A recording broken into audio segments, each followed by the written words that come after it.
for it, but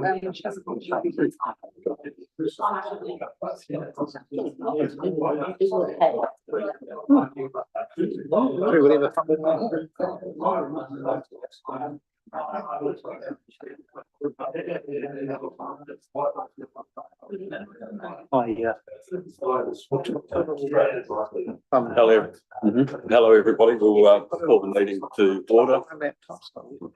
Thank you. Okay, welcome everybody, and to anybody who's online watching.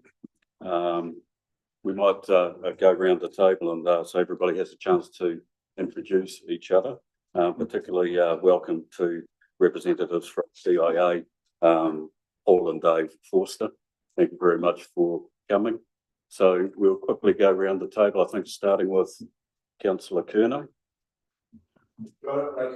Microphone, please. Just remember to use your microphones. Thank you, because we are. Got it. Ray Curnow, Westport Ward Councillor. Rosalie Sampson, Seddon Ward, living in Karamea. Shane Barry, Westport Ward Councillor and Deputy Mayor. Paul Reynolds, Westport Ward Councillor.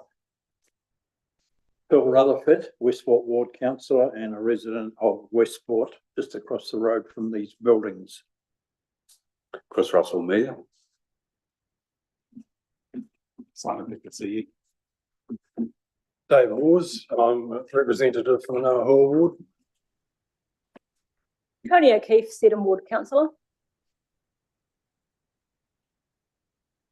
Dave Hingston, Westport Ward. Reedy, Westport Ward.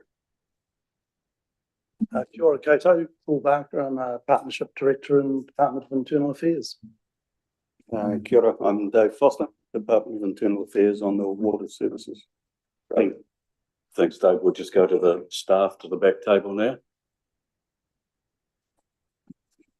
Chrissy Trick, Group Manager, Community Services. John Salmond, Corporate Strategic Planning Manager, and I've been working on this reform. Anthony Blom, Group Manager, Infrastructure Services. Leslie Creighton, Group Manager, Corporate Services. Douglas Marshall, I work for myself as a contractor. Simon Best, Group Manager, Regulatory Services. Louise Wooding, Programme Manager for the Transition Programme, and I work for Stantec. And over there without a speaker is Alan Curnow from the Westport News. Okay, and online we have Linda Webb. Hi, okay. Hi, I'm Linda, Councillor Linda Webb, and I'm the Ngahua Ward based in Reefton. Mike. Yeah, kia ora all. I'm Mike Wakefield. I'm a partner at Simpson Grierson. I'm based in Wellington. I am a member of our planning and environment team, but have spent quite some time working on water reform in its various iterations and assisted all the three councils through their decision making last year. Thank you.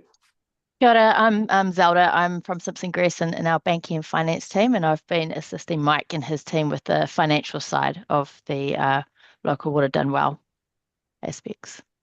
Great, thank you everybody. And again, we appreciate the opportunity to speak directly with DIA today on local water done well and what those reforms look like and may mean for a Buller-like district. Council supports safe and reliable drinking water, obviously, but the challenge for us is just understanding how those national standards can be delivered in a district with a population just as small as ours. So on Friday, councillors met and prepared a number of questions about the legislation, which I will ask. I may also have a couple of questions at the end if that hasn't been covered off in the questions the councillors had come up with. So unfortunately, I couldn't be here on Friday, so thank you to the Deputy Mayor for chairing and organising that. Okay, so without further ado, I'll start off asking. Before we do that, Mr. Mayor, so I think it might be useful for Paul and Dave maybe to do some introductory remarks from DIA's perspective, and then we'll get into the questions. We do have an agenda, but I think really it'll be mostly I don't know if we'll use the slides too much, John. I think if we can, we may do at certain points, but I think the key focus of this session is really from the councillors, as the Mayor said, those questions that came out from Friday's session. So what the team have done over the weekend is to group those by theme. So there's things particularly around the debt, borrowing, affordability aspects, and we'll work through those as the Mayor said. So maybe hand over to you. Yeah.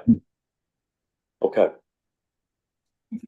Thank you very much. And look, today's session is really focused on water, but I just wanted to make a couple of introductory remarks because there are several other reforms that will have some bearing on the discussion. So I'm going to go through this very, very quickly. Dave will add a couple of comments on the water side, and then we'll be into the specific questions you've got.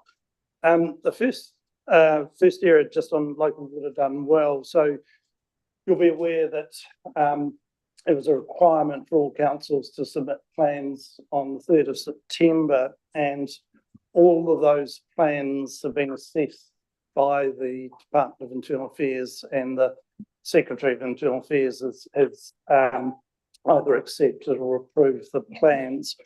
So we've got something like 42 water service entities. Many of these are either multi-council CCOs, council controlled organisations, or single council organisations, and the remainder are in-house business units.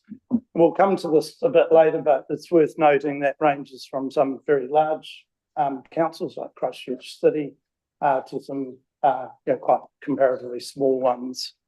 Something like $48 billion of capital investment is signalled in those plans over the next 10 years.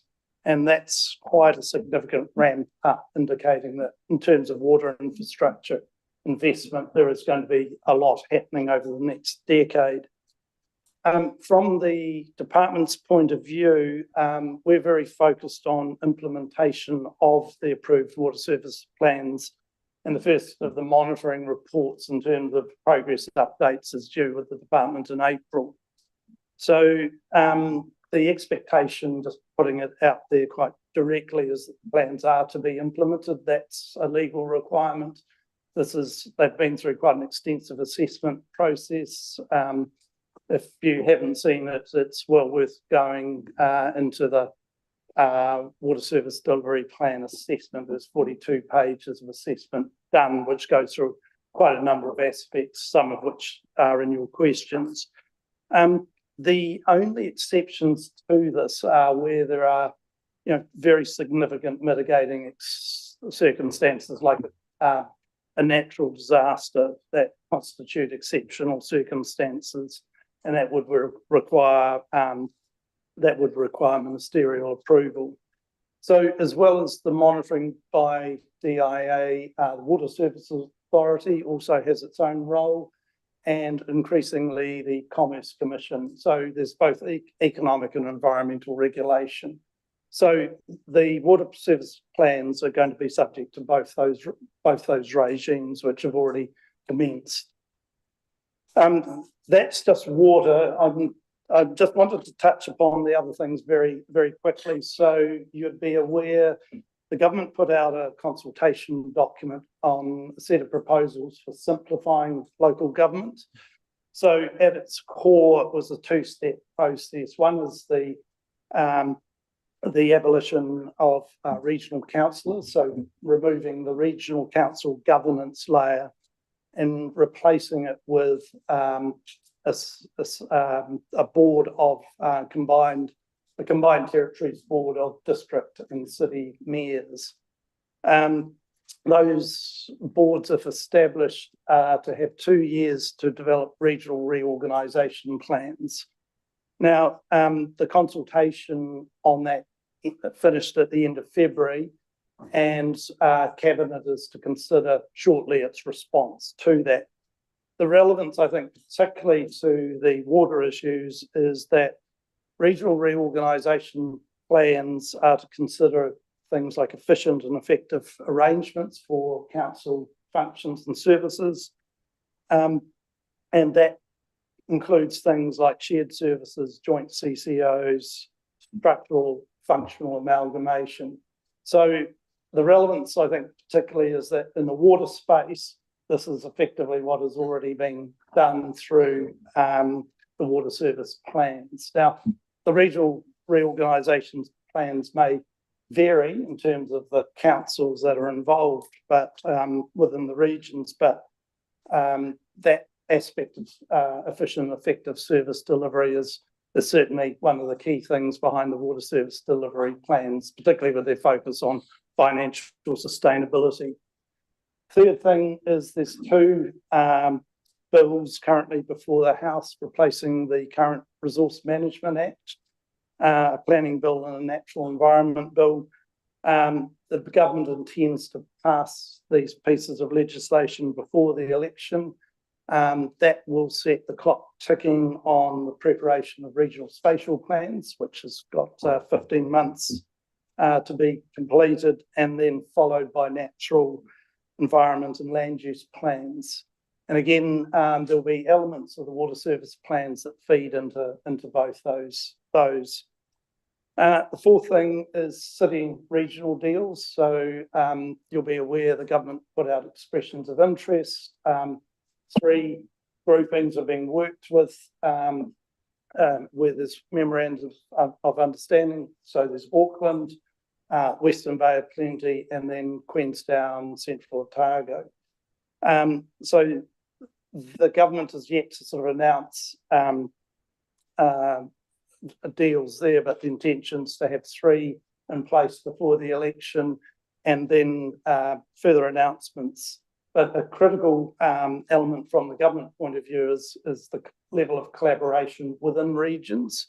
And certainly on the West Coast, there's been a strong interest amongst councils, to pursue a city regional deal. So that is also relevant to your water services plan. And then the final thing, rates capping, which also has had a limited consultation period, due also to go to Cabinet. The intention is to introduce legislation on that before the election. The key thing with water infrastructure is it's not subject to the cap or things like user charges. So I just wanted to sort of paint that picture very, very quickly, and I think we'll probably touch upon some of those aspects. Might turn over to Dave, who's a deeper expert than I am on water, just to add any other introductory comments. All right, just a bit of background on me. So I've been a CFO in local government since 1989. The water reform would have been my 3rd round of local government reform. I was the Chief Financial Officer at Wanganui District Council, at Manukau City Council, at Rotorua District Council, Invercargill City, and also Stretford for a short 6-month period while I couldn't find somebody else. So I've been in local government finance for a long time. I moved into the NTU, the National Transition Unit, when they were talking about the first transition of waters. And I think it's important to sort of remind ourselves as to why that was a thing that was required. One of the things we're seeing in water, and it's phenomenal, one of the things I do is I've got a database of all of the LTPs that every council has created going right the way back to 2006 that I go through and analyse on a regular basis. One of the things that's interesting is actually the level of capital spend in water that councils are talking about now is twice what they were talking about in 2018, right? And it's gone up in the 21 LTPs. It went up about 60% in the 24 LTPs, and it's up another step from that in terms of the water service delivery plans. And the reason is you've got an asset that lasts a long time, right? And we're now coming effectively to the first round of renewals. Right? Over the next 20 or 25 years, the bulk of the water infrastructure in New Zealand is going to be at the end of its life. And that's reiterated in terms of the work that the Infrastructure Council have done in terms of the patterns of settlement and the patterns of development. Right, there was a big burst in the 30s, big burst in the 1950s, and another one later on, depending on where you were in terms of growth. So the key thing with that is, as the council started to look at that, they're all doing this big wake up on terms of affordability and saying we can't afford this. Right? So the first round of reform was actually the government's response to a raft of the councils saying we can't afford this. Right?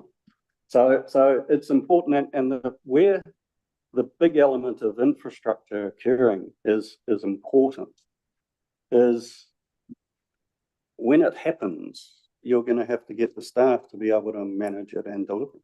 You're going to have to get the contractors to be able to manage it and deliver it. Right?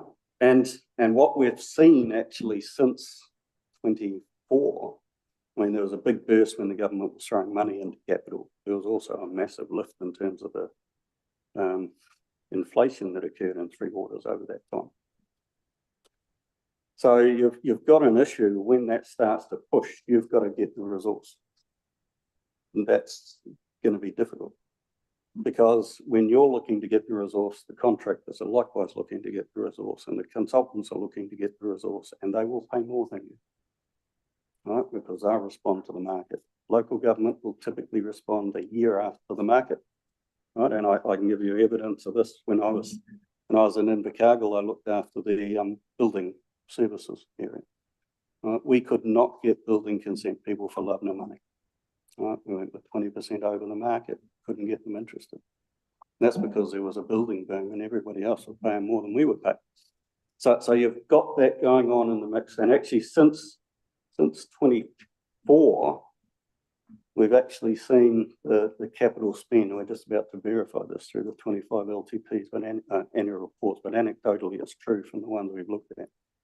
The delivery has actually dropped below what it was planned to do. And so you've got this massive element in terms of a lift. So it's going to put a huge amount of resource and need onto the councils. It's going to be difficult to respond to. The other one is the council's funding through LGFA, effectively restricted at 2.8 times if you're credit rated. LGFA are looking at that. A lot of the work that was done in terms of waters was really saying that it probably need to be about 5 times revenue, right, as opposed to 2.8 times revenue. So just to come back, because you might not, having been involved in this for such a long time, I assume, the basic metric for councils in terms of borrowing from LGFA is a multiplier of your annual revenue. All right, so if you've got a credit rating, you can go to 2.8 times your annual revenue in terms of how much they will allow you to lend. If you haven't got a credit rating, you're at 1.75 times. Now, what any good CFO or treasury manager will advise is you never go to your maximum. Because what do you do if you have a flood or some other element where you suddenly need to respond? So you need to have some buffer in terms of what your management is. So that was just one of the reasons as to why this stuff started to happen. The commercial borrowing that you'll be able to get outside the council through a CCO, they're already talking about going to effectively 5 times.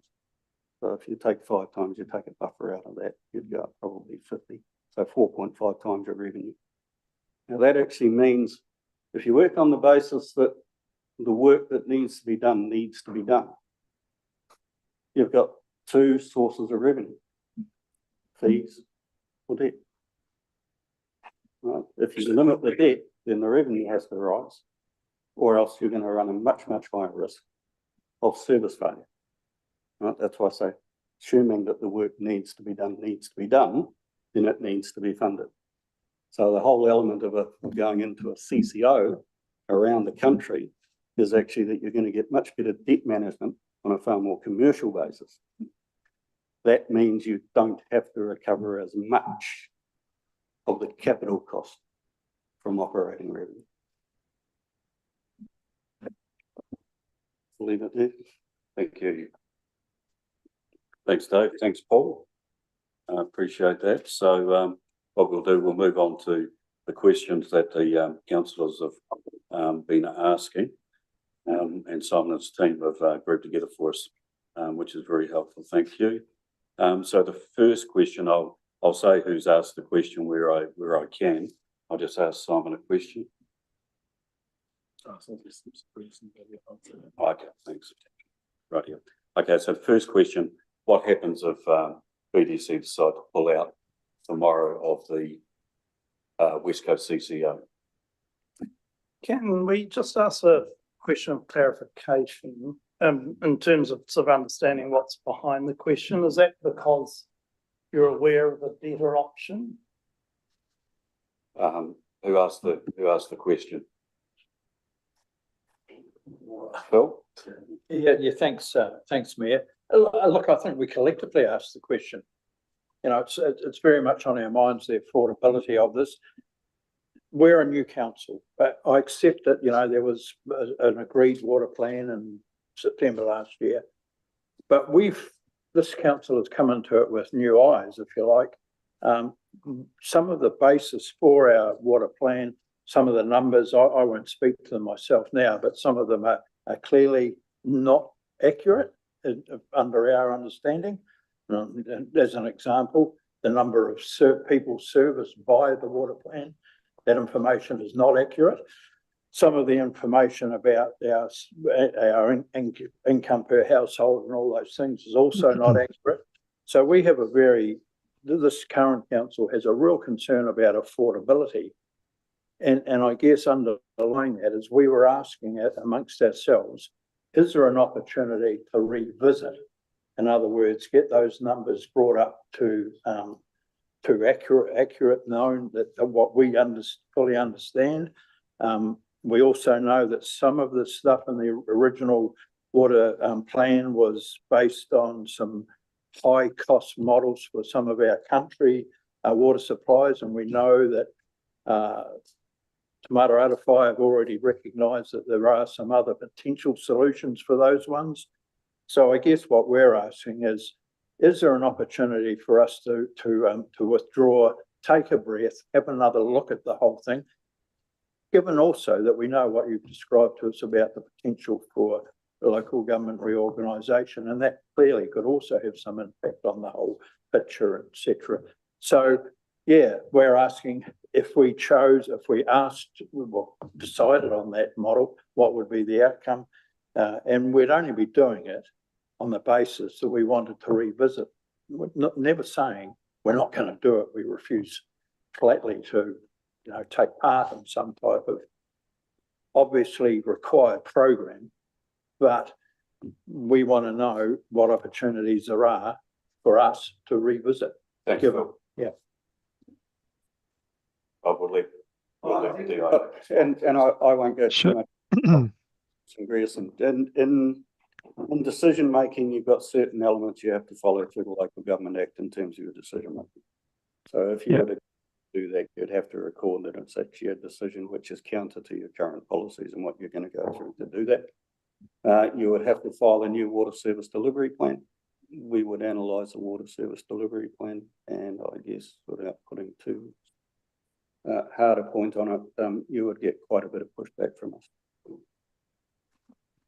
I guess just to go through the process, you know, there was quite an exhaustive process. Your chief exec signed off on the plans. That was only September, sort of barely 6 months ago. So first question is, what will have materially changed? What has sort of become flawed? I do want to sort of return to some of my earlier comments. So the simplifying local government proposals are absolutely not the reason to pause. This is a current legal requirement. And so the way ministers would view this would be that this would be, you know, this doesn't a change of council because, you know, the elections were after the 3rd of September date. That doesn't constitute a reason to change. So there would have to be something quite very clear and compelling to change your plan, and certainly on basis of what we've seen to date, we have yet to see that. Thank you. Okay, we'll go on. We've got quite a few questions to get through today. Yeah, sure, Dave. Walls.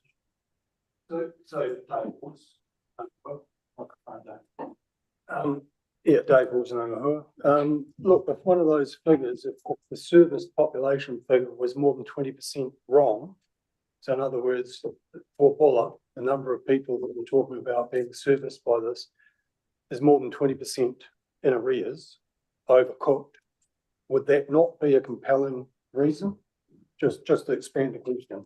Thank you. In the mix of it, I can understand your hesitancy.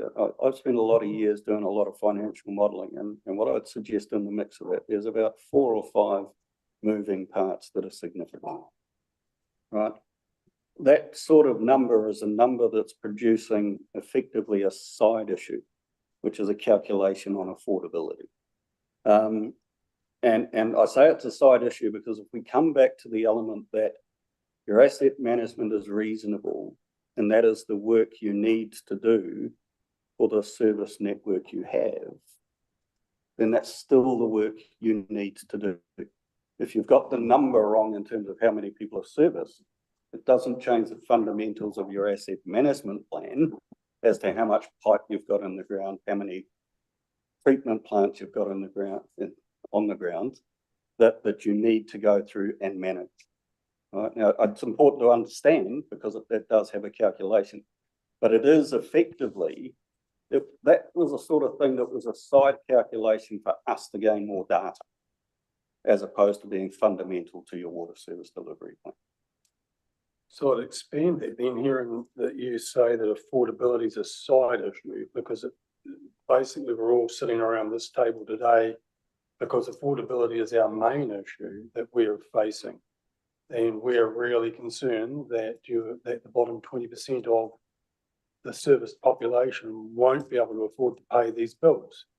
So, you know, that is the reason why we're here. And I'm deeply concerned if I start to hear that it's just purely, you know, irrelevant in terms of going ahead and boxing on with what we're doing. No, it's not irrelevant. I don't mean to diminish it in that regard. But what I'm saying in the mix of it is, if the work that needs to be done, then you've got 2 choices around affordability, haven't you? One is you do it, or you don't do it, and the water service collapses. So are you prepared to tolerate the fact that people can't afford the water service? And so therefore you're going to withdraw the service. And the other element is you talk about that bottom 20%. But the council's current mechanisms for collecting water is on uniform charges. So you have that same problem whether you have a CCO billing on a uniform charge basis or whether you bill on a uniform charge basis. And if you bill on a uniform charge basis, all of our modelling and all of the modelling that's been done around the country will tell you that you're going to be billing 20 to 30% more. So it's a question with the affordability. The affordability is particular to people. So therefore, how does the organisation deal with the affordability for the people who can't afford, as opposed to putting in place a higher cost option for that reason? So you have a similar issue with regards to rates and how you set that. Thanks for that, Dave. We'll move on to the next question. We're going to have to, we've got quite a few years. Yes, Paul. The question was asked, who is asking the question about whether we can bail from CCO? And my analysis of that is it is the ratepayer. So in this area here, the Bulla District Council extensively consulted and could only find 30 ratepayers that wanted a CCO. And the last council signed us into it, and the majority of them didn't survive the election. I can think of a far better model that fits the requirements that we'd like to go back. But we were misled also into believing that there were off-ramps. We were told there were off-ramps. What are the off-ramps? I think that question may have already been answered, Paul, but I'll hand it over to Dave if he's got any further comment. I can't address the question of off-ramps, so there have to be an element put to Mike. What's that, sorry? Could you repeat that? The off-ramps would need to be a question addressed by Mike. Okay. Michael? Yeah, look, thanks all. I mean, there's probably two questions that have been asked here. One is to clarify the off-ramps, and the legal mechanism for changing direction is something that Paul has already spoken to. And that's inherent in the provisions in the Preliminary Arrangements Act, which provide for a council with an accepted water service delivery plan to seek to have that plan amended. But as Paul's explained, there are some limited circumstances in which that would be accepted, and that is where the amendments are significant and necessary due to exceptional circumstances.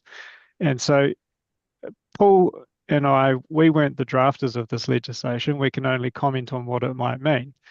But when you look at that wording, significant and necessary due to exceptional circumstances, that is, I think, quite deliberately framed to be a fairly narrow path to allow your water service delivery plan to be approved.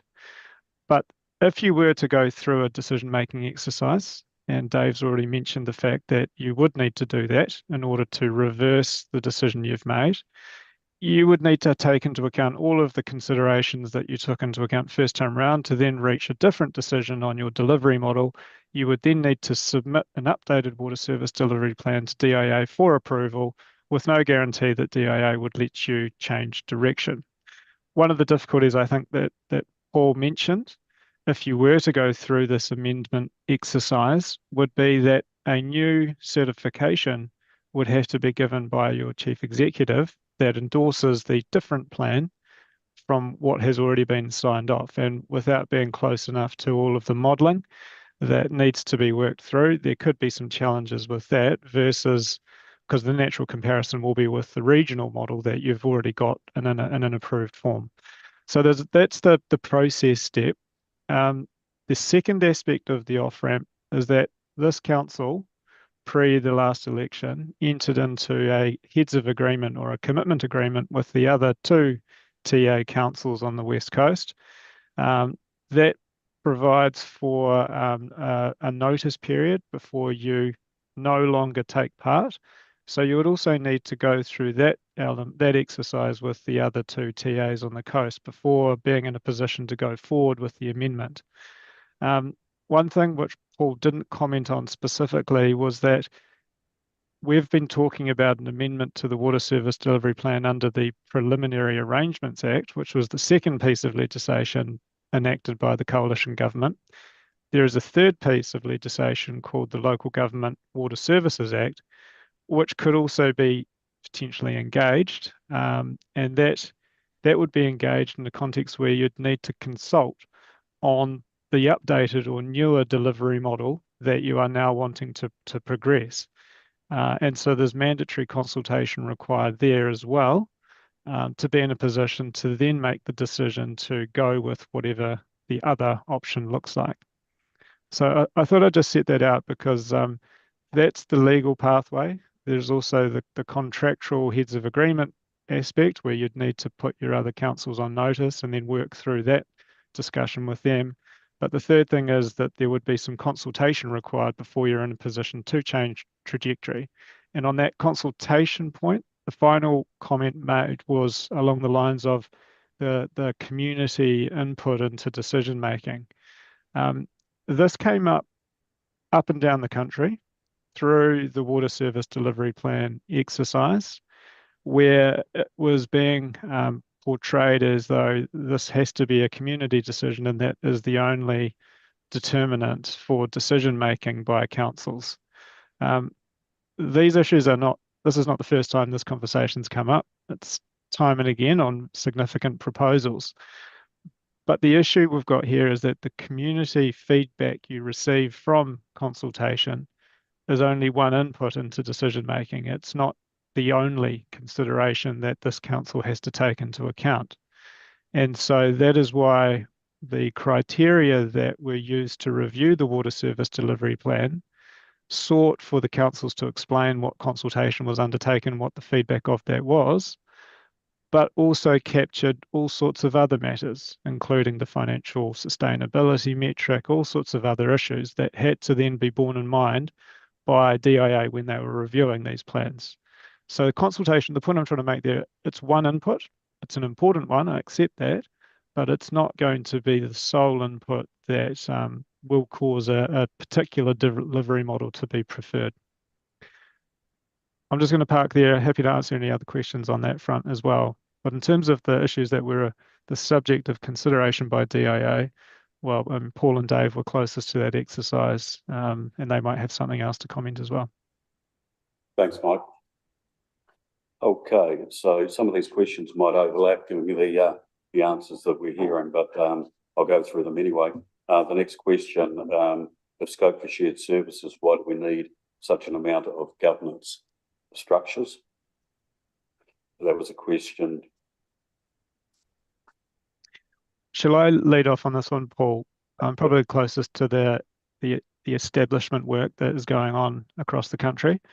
I guess the first thing is the question around the amount of governance structures.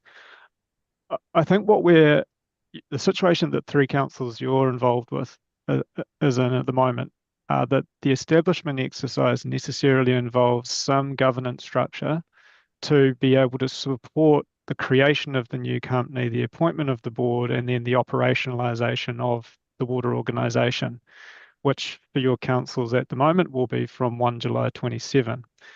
Over that establishment transitional period, there does need to be a degree of oversight and direction given to the new board of the company until such time as they have a chief executive and are then ready to take over responsibility. From that point, across the country, what we are seeing for multi-council water organisations is that there will be a shareholder type committee that will then provide an ongoing source of direction to the board. But that is really the sole body that will have a direct interface with the company. The councils will, of course, have their own relationship with the company, but that is the intended avenue for the shareholders to provide direction. So that's probably where I think I'll land on the governance structures.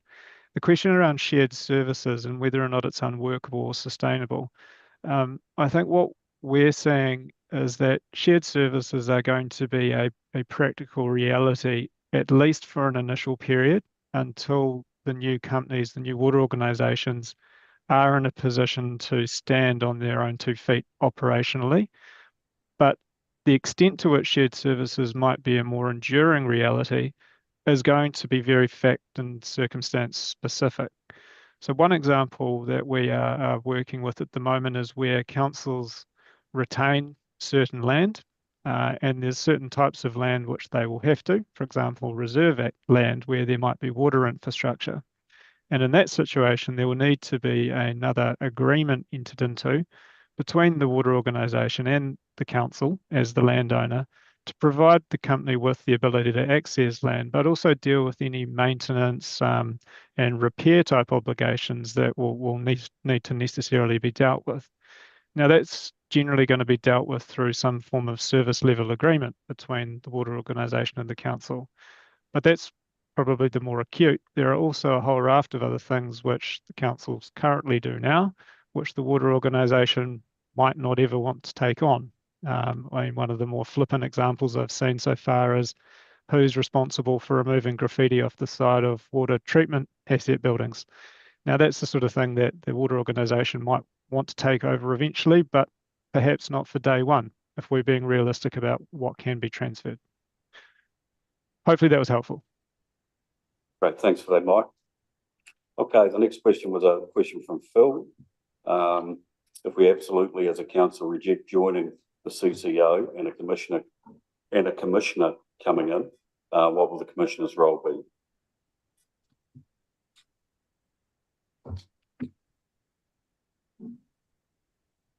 Shall I go again, Paul? Yeah, we've just got some external noise, but yeah, you go.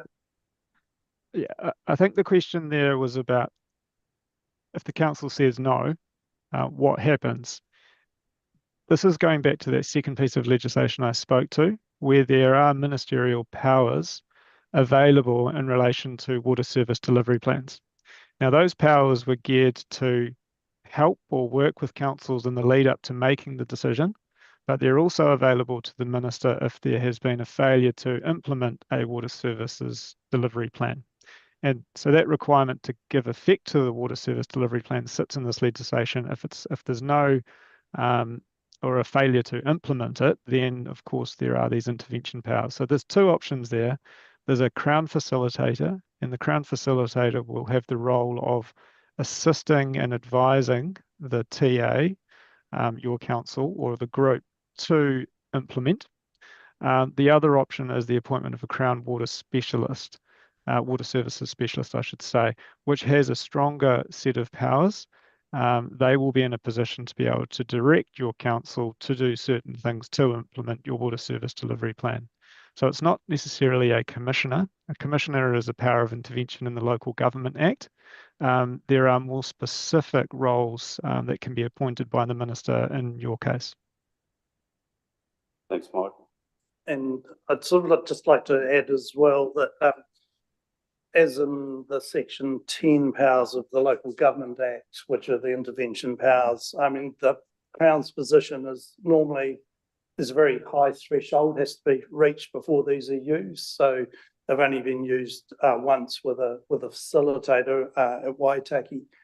So the intention really is to support councils, provide further information, enable the water services plans to be delivered as best they can without reverting to the power. So I did want to add to Mike's very correct explanation of the two types of intervention power available, that normally that would only be reached basically if the council, if there was quite severe dysfunction or acting not in the interests of your ratepayers with the sort of decisions that are being made. Thanks, Paul. Councillor Rob. Yeah, thanks. As the person who asked that question, look, thanks. I think there has been a degree of clarity provided, but I will just point out that, and I was, while I wasn't a councillor in the last triennium, I was a keen observer, and it was very obvious that one of the cases made when considering this water plan was an option was if the council couldn't arrive at a satisfactory position with the DIA, that a commissioner could be appointed at $600 a day, and that's clearly within information that's been passed on to us.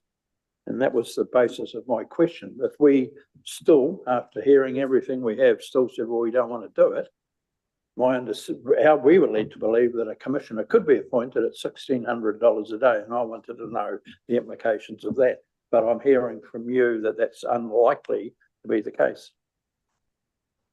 Well, it is totally dependent on individual circumstances. So as with the section 10 powers, if those are used, then the council has to pay for the commissioner or the specialist, the facilitator. But as I say, those are used sparingly, and it's only in cases where councils, as I say, there's a high level of dysfunction or consistent pattern of decision making that's not in the interests of the ratepayers. Thanks, Paul. We'll move on to the next question, and this was from Dave H. Was that from you, Dave? Paws or Langston? Possibly. Okay. Do we have the right to call out affordability issues? And actually, I'll build on that because we answered a slightly different question before. Absolutely, you do. Right? And affordability is a thing you should be turning your minds to. And I think that's a critical issue for every community. I think in the mix of it, though, you've got to think about it in terms of both alternatives, because the alternative you're talking about creating it in-house doesn't address the affordability. But absolutely right to call it out. And actually, in terms of going through the process, work through what those issues are and what mechanisms might be available to actually address it. Thanks, Dave. Pause. Yeah. So to expand on that, for argument's sake, we have a policy that allows, if a service travels past your gate, you don't connect, and I assume disconnect, then you can pay a 50% rate. So in other words, if this is unaffordable to people, we have the potential for it to end up creating a 50% loss in income if every person connected disconnects and put tanks in. You know, what, you know, I just want to find out how the, you know, the affordability, what ranking does it get in terms of overall? Because if we can't pay it, you know, if the people can't pay, they can't get the service. I think it's really important. The points you raise are really, really good ones, and it's important to turn your mind to it. I guess the key thing I'd say is don't catastrophize it, because actually it's already an emerging issue in terms of how much you currently charge for your services. So in the mix of it, certainly turn your attention to it and how those things can be mitigated going forward. But whether or not you form a CCO, the issue remains. The amount of work you've got to do, and this is on the proviso that you've got to do it, but the council signed off the plan in terms of the needs that existed, and a lot of your infrastructure is not that great. So you've got a lot of work to do. And I come back to that issue. It can only be funded one of two ways. User charges rise, or debt rises, or you allow the higher potential for service to be interrupted by failure. And potentially, if you go for too long without funding it, that failure could be catastrophic.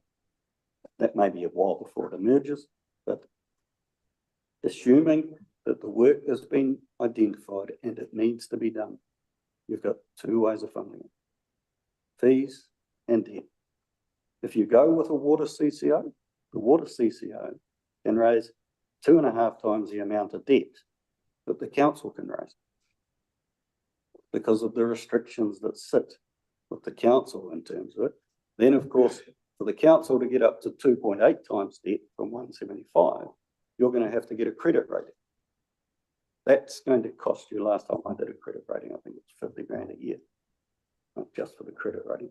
It balances out when you get to a certain debt level, because the margin you pay on the debt is less, but you have got this ongoing element in regards to it. Supplementary to what I was saying though, on affordability. Supplementary? Yeah. So what you're telling me, look, I'm just going to get it correct, right? You're telling me that the math adds up because there's a different debt profile allowed under the water entities. They're allowed to borrow up to twice as much as what a council is. And that makes the difference between being affordable and not affordable in terms of not repaying any of the capital, interest only. Yep. In a nutshell, for people out there, this is borrowing into the future. You can currently go effectively, to have a buffer, you can go to 1.5 times. Right? They can go to 5 times with a buffer, 4.5. So virtually 3 times the amount of debt they can take. Yeah, that's the big portion here, right? And because you've got a high level of spend, you've got this hill to get over. Effective. Thanks, Dave. Shane, you had a question, and then Ray. Well, I have, but it's around affordability again, and I'm just wondering if those questions are further down, but now we're talking about it, I would like to ask it if I can. So when we talk about when this was financially assessed, the one thing it didn't take into account was our cumulative rates, which we have a flood wall with regional council about to be imposed on our ratepayers as well. If we are saying that, for example, 50% of our population, the median household income is around, probably now, I would say around 55,000. Our cumulative rates will be around 7,000. So the percentage of our household income is extremely high. I understand what you're saying. I'm not questioning what model we should go with. What I'm saying is, if we go even with the CCO model, yes, it's costing less, but if it's still unaffordable for our ratepayers, what are the levers? Because if it's unaffordable and we have people who are not paying into it, then you've got to recover the debt. It has risks imploding anyway, is my question. Does it not risk imploding if 50% of our population find it unaffordable? It's a very, very good question. Again, though, if that's the reality, then that will be a thing that welfare organisations will have to start to take an interest in. The organisation who delivers it, the key question, and actually also in terms of your own revenue and financing policy and how you fund your own services, right? There's an awful lot of councils, for instance, who have very, very high uniform charges and talk about unaffordability within 20% of their community. Now, uniform charges whack the 20% that can't afford it. It's just the way they work, right? It lifts the base rate at the bottom. All it does is flatten the curve. It moves on the average. Any rates curve moves on the average. You lift the uniform charges, the bottom rises and the top drops. Right? That's just the maths. But I guess then, you know, you're saying social services will need to step in, but how much do we allow our community to suffer waiting for that to happen? Like, what assessment is done once this starts to take place? What assessment is being done by government around the effect, and how much harm is done to a community before we go, actually, there's 50% of this community, and we knew this was going to happen, that cannot afford it. Like, you know, as governors, we have a legal responsibility now to put this in place, but we also have a responsibility to our ratepayers around affordability, which you know we do. And so what we sign this box knowing full well that 50% of our population are not going to be able to afford it. It's something like 13% of their household income will go, and that's a conservative estimate with when we take into the regional council rates and the cost of our flood walls. So it's, you know, I know this is a legal requirement, but it's just a question I want to ask around how much work has been done, particularly for regions like ours, which is slightly different in that we have low ratepayer base in a massive region. I commend you in terms of thinking about it. I think it's a really worthwhile thing to think about. The only comment I make is, so therefore you have to take the steps you can to alleviate the affordability. A CCO is a step that will alleviate the affordability. Don't then ignore the affordability, but you also have to look at your own mechanisms and what can you do within council, right, to actually go through and determine that. Like, one of the things that most people don't like, but certainly the statistics and the facts and the research actually suggests that there is a very, very high correlation to people's ability to pay rates and the capital value of their property. A very high correlation. And yet a large number of councils move their rating to uniform charges. Now, the uniform charges shifts the incidence away from commercial, away from farming, away from high value properties onto the poorest people in your community. So it's a thing, absolutely, I commend you in terms of thinking about it, but think about it in the whole, right? And each one of those steps can alleviate that affordability rather than effectively creating at least part of the problem by your own policies. Thanks, Dave. Ray, you had a question? Yeah, well, look, thanks, Dave. You've kind of anticipated the question I was going to ask, which is around the uniform charges. And I acknowledge it's a kind of regressive tax and a significant thing that we have to grapple with. Are you suggesting that we are somehow, because you've done this analysis across the country, are we an outlier council in terms of the way that we charge for water connections? Or are we part of a trend? No, you're not. The typical way for charging for water is on a uniform charge for residential and a metered volume for commercial. So residential on a user charge, effectively flat base. But where there's a far more aggressiveness is actually in terms of sewage disposal. Right. So in Auckland, because they're commercial, effectively how they charge, you pay your sewage disposal based on the volume of water consumed in. They have a multiplier as to how much of that is likely to go out. So what that does again is it rebalances the amount of sewage charge that's being met by high volume consumers. All right? And you know, I can give some examples from other parts of the country. There's other parts of the country that are on water by meter whose 30% of the water charge is met by commercial simply because of volume. And only 14% of the sewage charge is met because the basis for sewage is typically either on a flat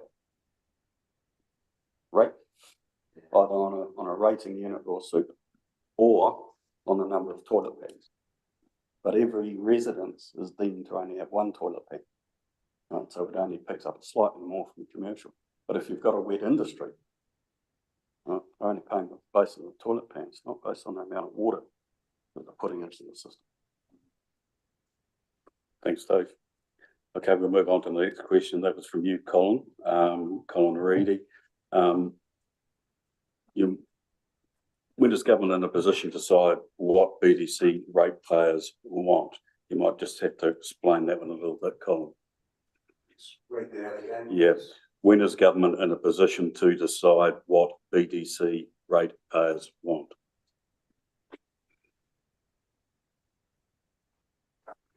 Okay, we'll move on then. Okay, thanks, Colin. The next one was when is the flag being raised about affordability? We've covered that.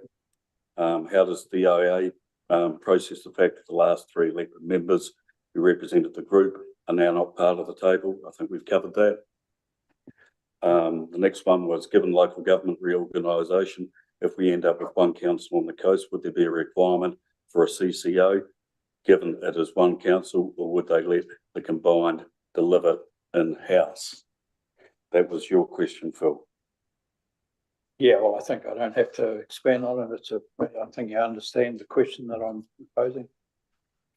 And I think the key element in regards to that is you're still going to get that differential between where borrowing can go. That's fundamentally why you should be looking at a CCO. If you were in a steady state and you didn't have a wall of capital work to do, then it would be different.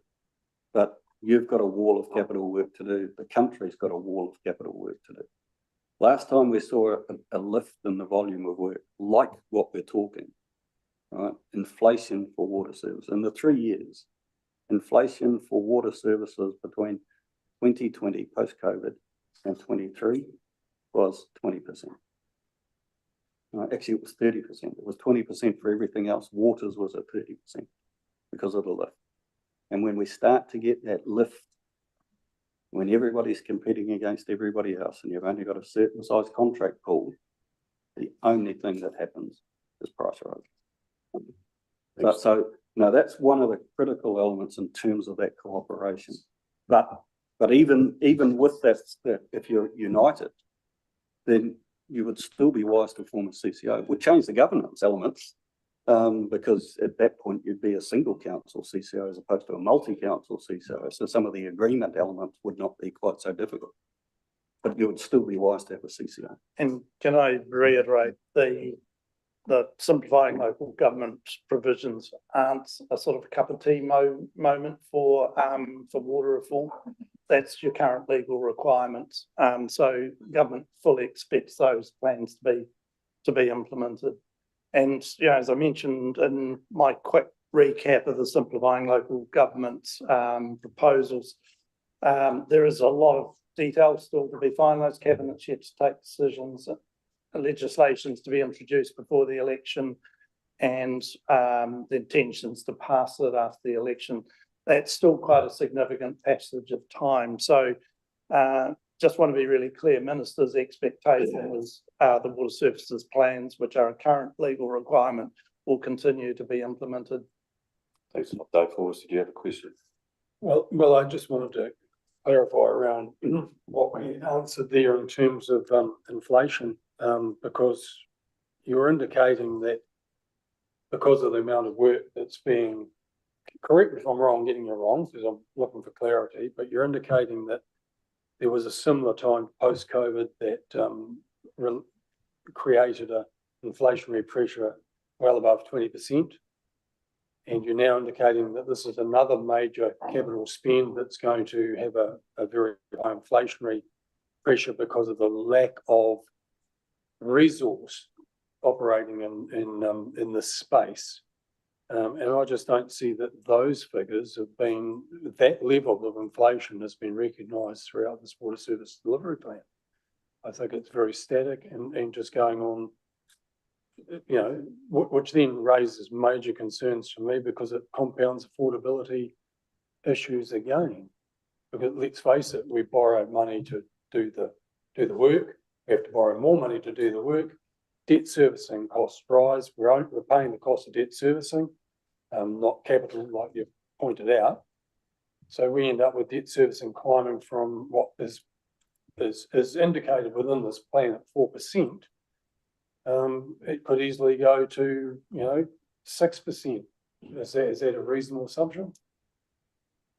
I think it could be, but it is speculation. I think what we're likely to see, to be quite honest, and again, this is an element of the bigger you are as a group, the more likely you're going to be able to get a contract, right? And actually, also the more likely you're going to be able to get a contract at a good price. The other thing that you're going to have in terms of being a multi-council CCO is in terms of if you start to see that in the market, you've got a bigger capital work program to be really, really hard on in regards to the prioritisation. Right? So can we delay this one for a year or 2 years or 3 years? And in terms of how that's likely to go, in terms of regulators and all of that sort of stuff, there is going to be a thing if we get to that stage that the markets and all the regulators are going to have to just sit back and say, well, hang on, there's a limit to how much can be done in the current environment. Okay, so and there were certain elements in the mix of it that were particular. It was actually in the period post-COVID. So the government was talking about shovel-ready projects, right? So there was a rush to get projects out. There was also better off funding coming out of the government to put into a lot of water projects. So it ramped up very quickly. And I think what we're going to see over this is, although the plans indicate ramping up quickly, the reality is going to be it's not going to ramp up quite so quickly. Thanks, Dave. Just a little extension of that then, you're indicating then that if inflation, well, if pressures rise and the costs may dictate that the work program is reduced. Is that correct? Is that? Yes. So in other words, is that not still an option for a district council to have done, to say, righto, well, we can't afford it at the moment, our ratepayers can't afford it, we only do the absolute necessary and try and work our way through? Because I'll give you a little background to that. The Buller district made that decision back in 2007 when I first started on council, that we would pick off the worst parts, try to move the asset management of what is effectively a 60 to 80 year asset management cycle back into that asset management cycle. So we're now 18 years into that process of trying to pick off the worst, and also in amongst that is trying to make sure that other assets that are affected by those replacements are put into the cycle so that we're not going back double dipping and doing the same ground construction twice. So those things are 18 years in the Buller district. I'm hearing that you're saying that, if affordability issues or delivery costs rise, then you may not deliver the full program. You may have to make those decisions, which we've already been making. I guess the fundamental element is you've been making that for the last 18 years. And the problem I often use in these things are an analogy of a bulldozer. Right? If you set a bulldozer with the blade too low, it will push and push and push until it gets a wall of dirt in front of it that it cannot move. Right? It's all dependent on where you set the blade of the bulldozer as to how far it can go before it hits that wall and it cannot move any further. I would suggest that the fact that you've still got a massive amount of work to be done in the next 10 years. Part of your problem is that you have underset where that blade needed to be 17 years ago, and you've been compounding your problem. So at what point do you correct it? That's the critical thing. And based on history of having done a lot of analysis of local authorities, you can make a decision now that you don't see the effect of for 10 years, right? And one of the things I often use, $1 that you don't take in rates now is $15 in debt in 10 years' time. That's the multiplier effect of it. And so that's a key part of getting the balance. So the fact that you have effectively been underfunding your maintenance program is part of the reason why you are where you are now.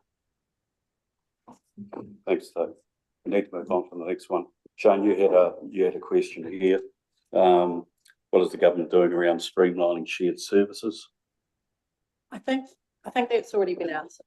And I think their staff answered that, and that they are looking to other regions to share services. But I just want to go back to something that you said, Dave, around the bigger we are as a group, the more highly likely we will be to secure contracts. But are we, even now as we are, because we did try to go with Tasman originally, because we did not consider ourselves to be big enough as a group, being Buller, Westland and West Coast. We're still, a small number of people over a very large area. Do you consider us to be large enough now? Well, you obviously don't, because you've accepted it. But this, we still, I guess this is one of our major concerns.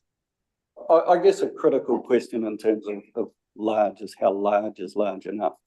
And that's entirely unanswered, because part of it comes down to geography as well, right? So if you were 2 million people, in terms of it would make a huge difference. But in terms of 20,000 connections as opposed to 15,000 connections, probably not a major issue, because one of your biggest issues, of course, is the geography.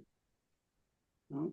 So therefore, and again, this is where a CCO can assist us. You've already done in regards to your roading, right? You've got a roading CCO. It effectively builds up your in-house workforce. Now, if you can then go have a far rate though, and collaborate with the other councils, again, you can be using that to build up a workforce. Because one of the things that's going to be quite different in the next 15 years, and that is that the steady state of water capital requirement is going to change. Right? I mean, last time we went through a major build like this, we had Ministry of Works. Right? Okay, thank you. The next question was, can the rules of what is required be set up so West Reef can be set up or changed to become the CCO for water delivery? Couple of reasons as to why not. A water service delivery organisation can do other things, but it can only do them where they're ancillary. Right? And the fundamental reason for that is a water services CCO is tax exempt. Right? And the revenue are not prepared to have a tax exemption for anything other than waters. It was a big part of getting this into place. So if they were doing it, then A, it would make the whole of the water operation taxable, which you don't want, but also B, the legislation doesn't allow for that reason. Right. Thanks, Dave. Okay, the next question, your name's beside this, Leslie. A guarantee of debt, 5 million. What does it have on the daily ops? What effect does it have on the daily ops? Very minimal, really. It's only 5 million. I know that sounds very blasé. It is a small amount compared to what we have. And it wouldn't all be drowned down at the same time. It isn't rated. It would be held. Doesn't affect our covenants. We're well in our covenants. So 5 million won't affect that. Okay, thanks, Leslie. The next question to you too was when loans transfer, who will pay our staff wages? Well, that will be when the CCO has been established and staff have transferred, and they'll be paying the staff's wages. Okay, thank you. And will loans taken out by the CCO compromise BDC being able to take out loans themselves? Is this impacting BDC's ability to borrow from LGFA? No, they both have their own separate limits. Okay, thank you. The next one. If we go to loan, could we have a facility that we could borrow and repay without standing up a CCO? Why the difference between the options? Would like more information as a council to see how we could do it in-house at a similar cost. That was your question, Phil. Well, I think it's a self-explanatory question. One of the underlying things we discussed is why have these CCOs been given this loan provision that is at variance to what we can do as a council? It seems almost as though it's done to push us towards a CCO rather than the ability to delivering in-house. I suppose on the basis that we could draw down separate loans to undertake the water work and have them held in abeyance to future, only meeting the interest costs. It might also make it more affordable for councils to do it in-house.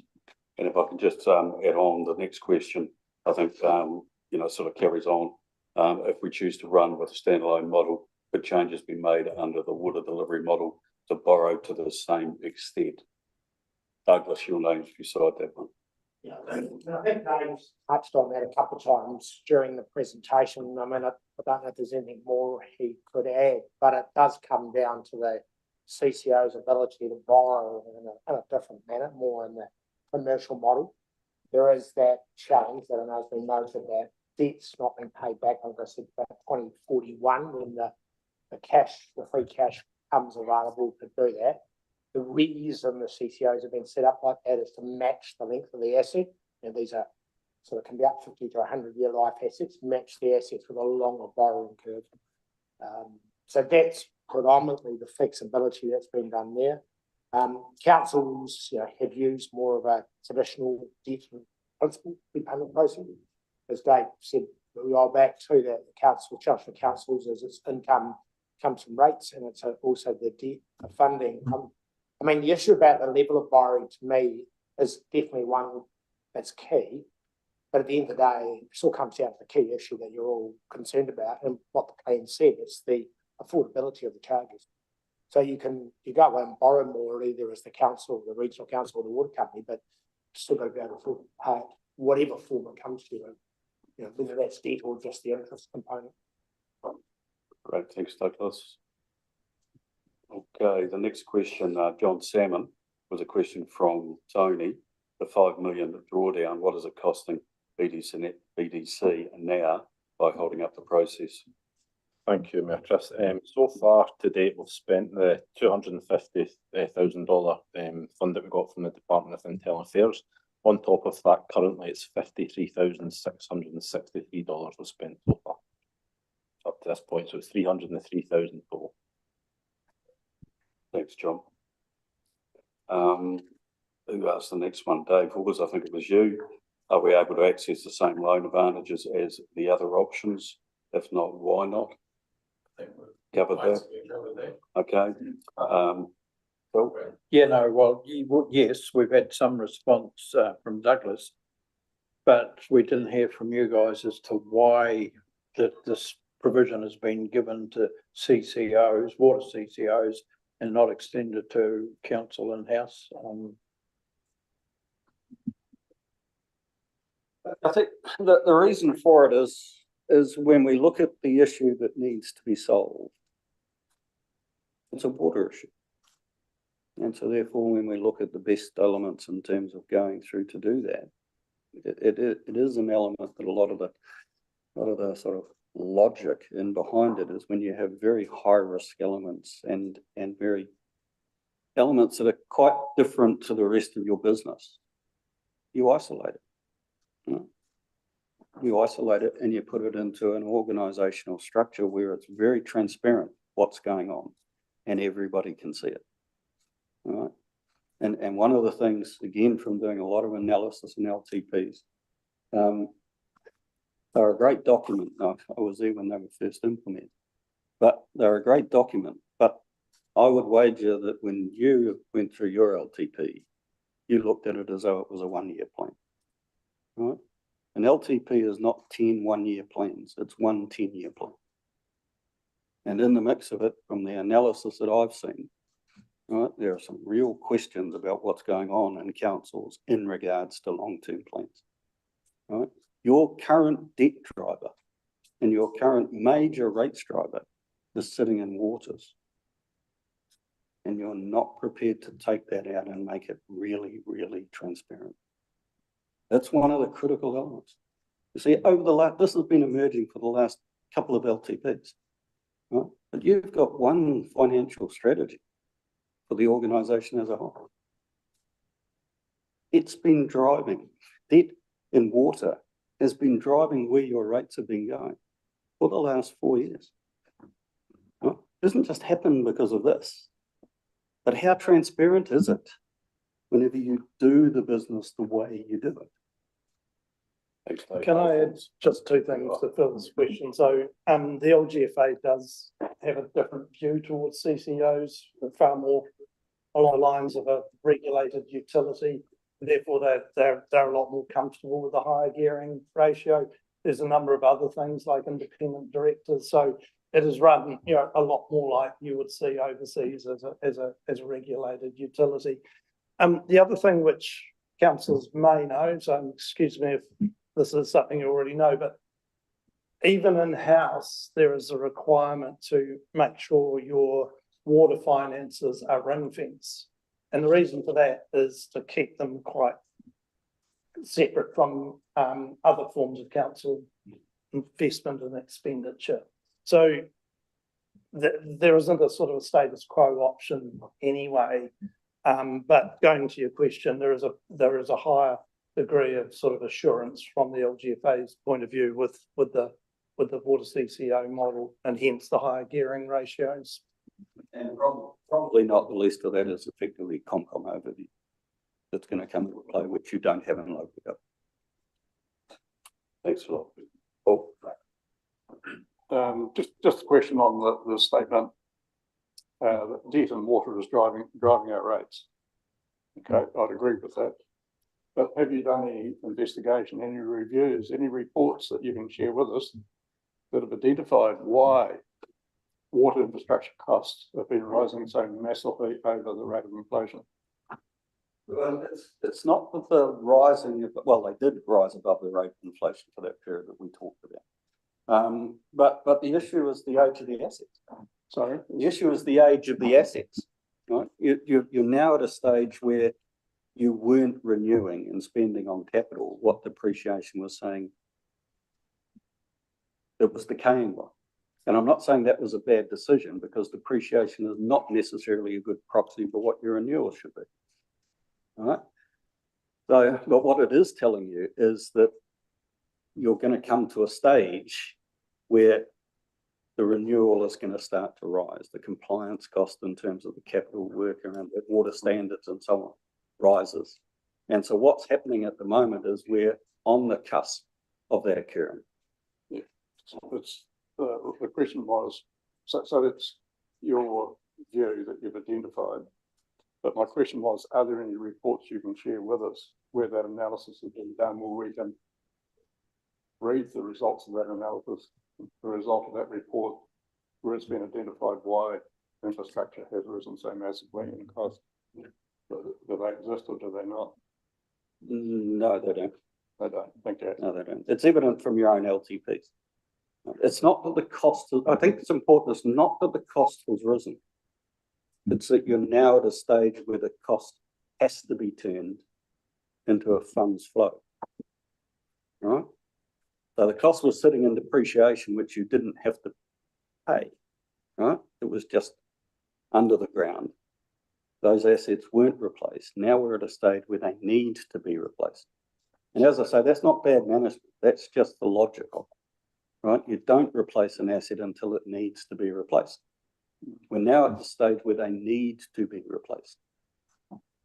But in this area here, I've been aware of involved in water infrastructure over a long period of time, and there have been constant renewals, and we're not at a stage where everything's worn out together, but that might be true in other councils. Thank you. Yeah, I just want, really, it's just a point around, you know, like you sometimes emphasise that we're talking about water, and sometimes you move back to assets, and I just want to make sure that we clearly understand that we're only talking about assets, that water doesn't play any part in it. It's just the thing that goes through the assets one way or another, goes in, goes out.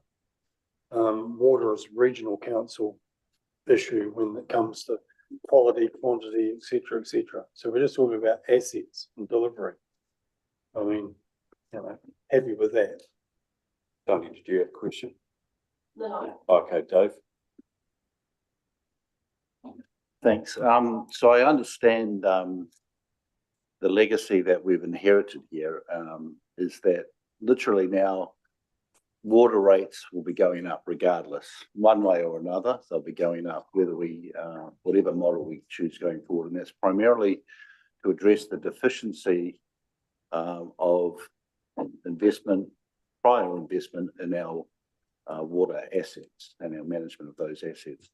And I understand that the options about going into debt, the best form of debt is, you know, no debt, but debt becomes an option when you've got like interest-only payments, or you're able to borrow more and you're able to push that off into a separate entity. I understand the benefits of that.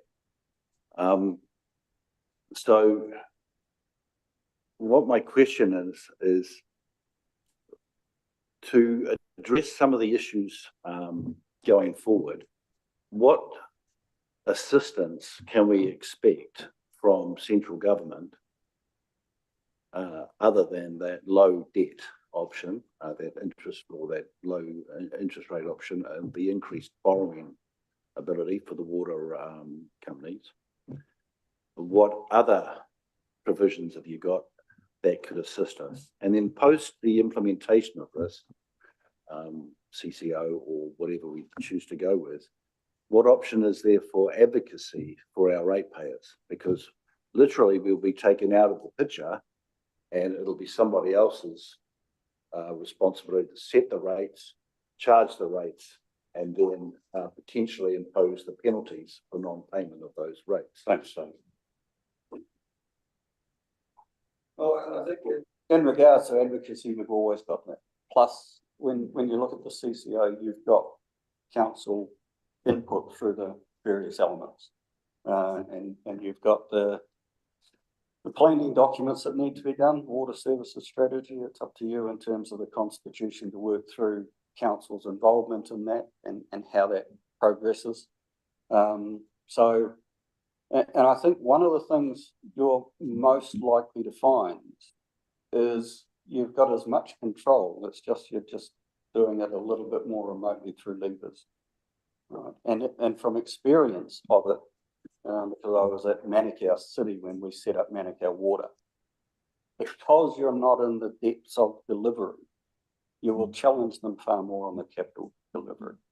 You will challenge them far more on the issues of affordability. Right? Because see, I find it interesting that you've raised affordability, because I've analysed your rating structure. And if affordability is an issue, then affordability is an issue. It's not a CCO issue. Thanks, Dave. Simon, the next question is revolved around the flood protection. How much is the local share, and will this increase? So I think this came up, Councillor Phil asked this question at the rating district, and the answer was nothing has been identified or clarified yet, but that will come. Is pretty much the answer. Thanks, Simon. The next one, Dave H, whichever Dave H it was. Why is FAR funding not part of this equation?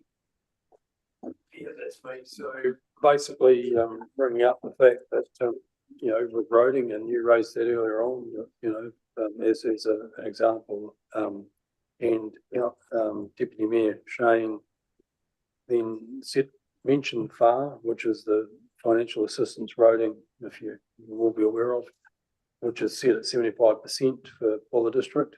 And as you might be aware or not aware, that's the top end of central taxpayer funding.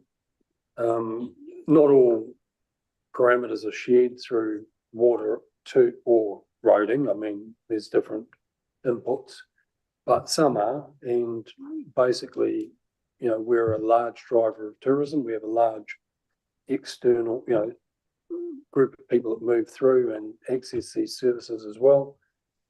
And why is that not being considered a similar type central government partnership?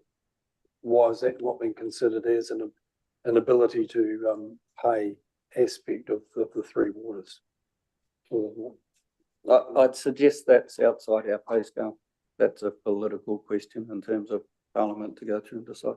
I mean, obviously the FAR is set in terms of effectively a hypothecated fund. The more you start taking out of a hypothecated fund, the change in terms of the subsidy rate. It's a limited amount of funding. And it isn't a fund that you would use for this because it is for a particular purpose. So it would be an element for the government to determine at some point into the future how or whether it wanted to go down that track. The government has in the past through health subsidised certain sewage treatment plants. MFE have also assisted in sewage treatment plants. So not to say that they haven't in the past or wouldn't in the future, but it's not for us to.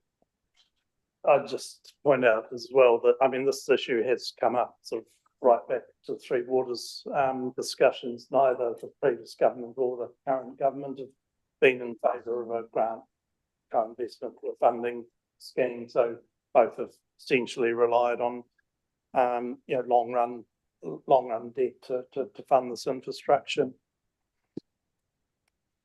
Thanks. Douglas, why is there not savings to be had going alone? I think the reason that doesn't mean document any detail is that there will be some savings. The challenge for council, of course, is that they're still got to work through the issue of their overhead costs that they've still got to fund to determine what they do with. But the big advantage of a larger organisation is that the savings are easier to generate and therefore be found and driven through. That still, though, there will be a challenge in doing that, and that's one of the risks we've identified in the plan. Because as we all know, and Dave's pointed out here, there's a lot of work going on in the country. So the challenge will be to make sure there's enough supply to do the work, because the demand will be there. And so that will be one of the wee challenges, to make sure that we do deliver those efficiencies out of the multi, but effectively you get more obvious benefit when you scale up the size of the organisation. Thanks, Douglas. Okay, across the country, what other collective CCOs, what other, I guess that is, CCOs have gone with the variable charging throughout the district? Is there a possibility DIA can mandate harmonised charging across the Buller? John? Thanks, Chris. I think there's two parts to that question, and I'm certainly not speaking for the department in this one, but I think harmonisation was a thing that came up loud and clear as part of when we were doing the initial water service delivery plan. I think collectively across the three councils at that time, harmonisation wasn't a thing that was on the cards. I would go as far as saying if things were to be harmonised at that stage, I don't think that would be where we are today. I think in terms of the second part of the question that Councillor Hawes asked, my suggestion, and I've said this before, would be that we should look at a Buller harmonised cost as part of our long-term plan next year. I think we should be seriously considering that as part of our consultation topics next year, and I suggest that we should do that. And I think I've mentioned that in the past as well, but that would be my suggestion. Thanks, John. Okay, the next question, Anthony, one for you. Stormwater general rate, how would that be harmonised? What is the plan for stormwater? That's a question from Linda Webb. really enjoy the difficult questions. Thank you. So stormwater across the country is something that councils and proposed water entities are still challenged by. The legislation doesn't allow for effectively a general rate or general charge to be charged for stormwater like we currently do in council. There's a business plan being constructed at the moment in terms of how we are going to deal with stormwater. So that question can't be answered fully at the moment. It is a very complex one. And we will need to come back with the options once that business plan has been finalised. Anthony. Okay, the next question. Given what is happening globally, when does this become unaffordable? I think a critical thing in the mix of it is to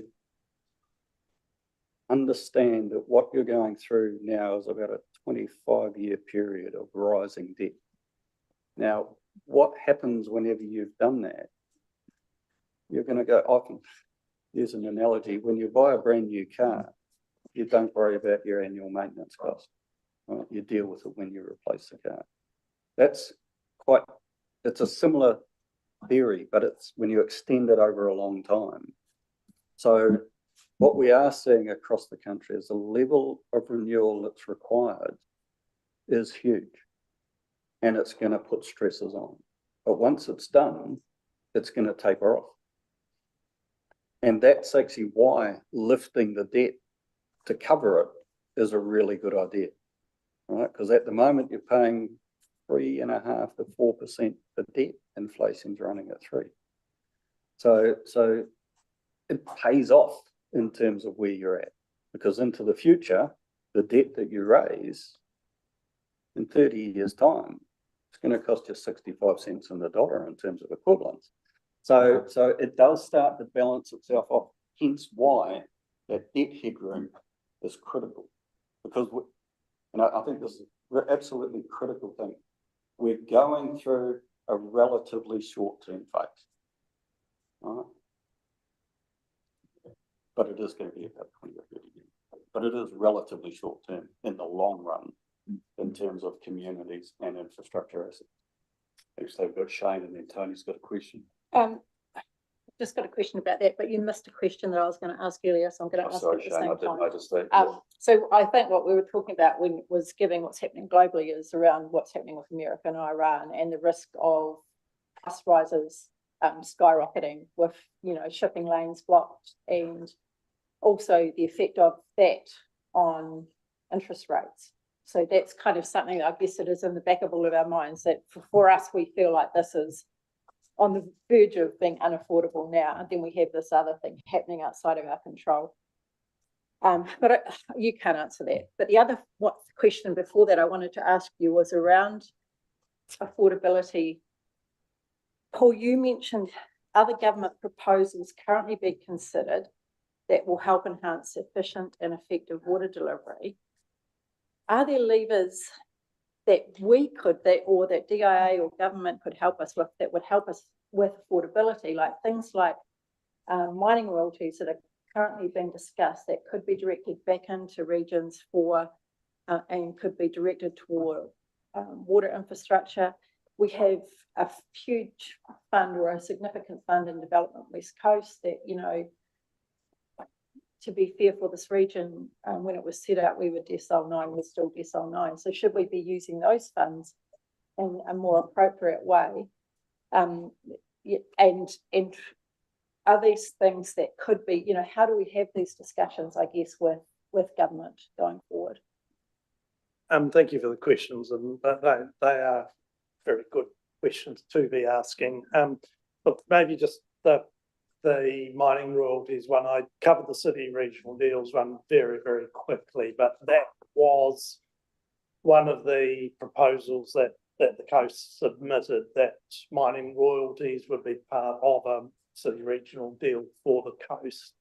The government's objectives there was really to have 30-year vision, sort of 10-year plans with a lot of central and local government expenditure, big capital works sort of lined up.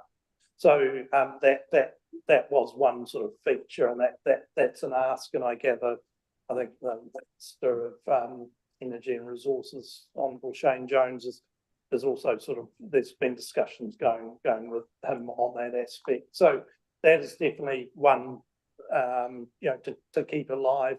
And I did mention, sorry to repeat it, but the alignment of the coast councils around collaborative endeavours like water is viewed very positively by government when considering those plans. So that is something I definitely sort of do encourage you to sort of keep in mind, that the more sort of united the coast can be in presenting those proposals to government, the better.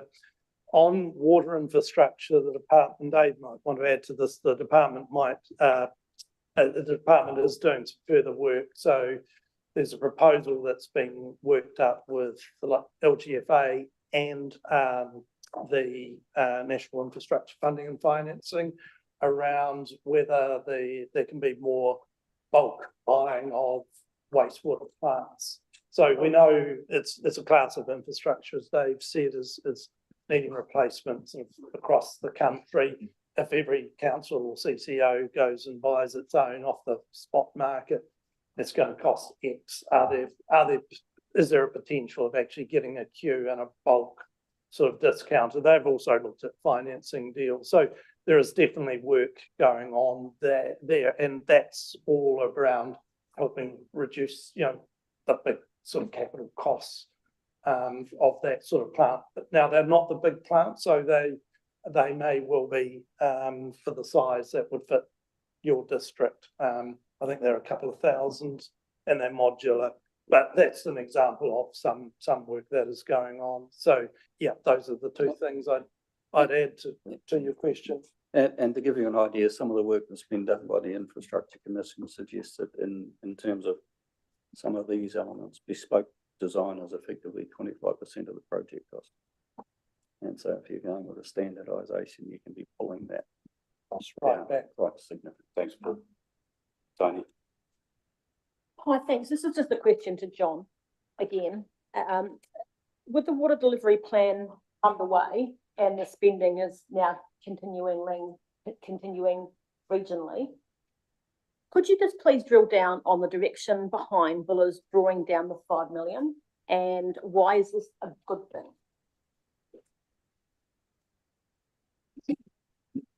So as part of the heads off agreement, when we signed off the initial water service delivery plan, we agreed that we'll agreed to the terms of what the budget would look like. I'll pass over to Douglas and Teresa at the end after I've given a slight answer on this one. But in terms of how we draw down the funds won't be drawn down until such time that we need to use them. So it's certainly not a case that we'd be drawing $5 million down tomorrow or 4.75 million. We draw them down based on their needs and at the time. So i.e. if we had someone costing $100,000, we'd draw down $100,000 to pay it. The reason why Buller was proposed to be the admin council is just basically we set up the initial programme.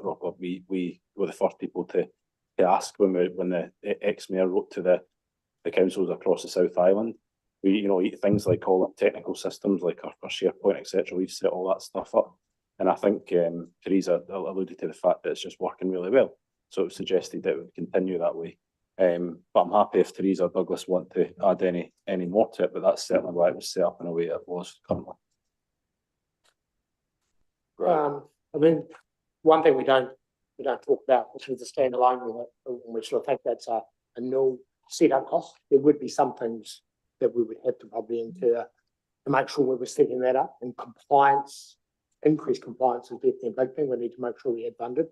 Yeah, it wouldn't be to the degree of the 5 million, but systems also would need to be looked at. I haven't got fully through what's called the Commerce Commission requirements, but there's an extensive list of things that we have to do on a regular basis.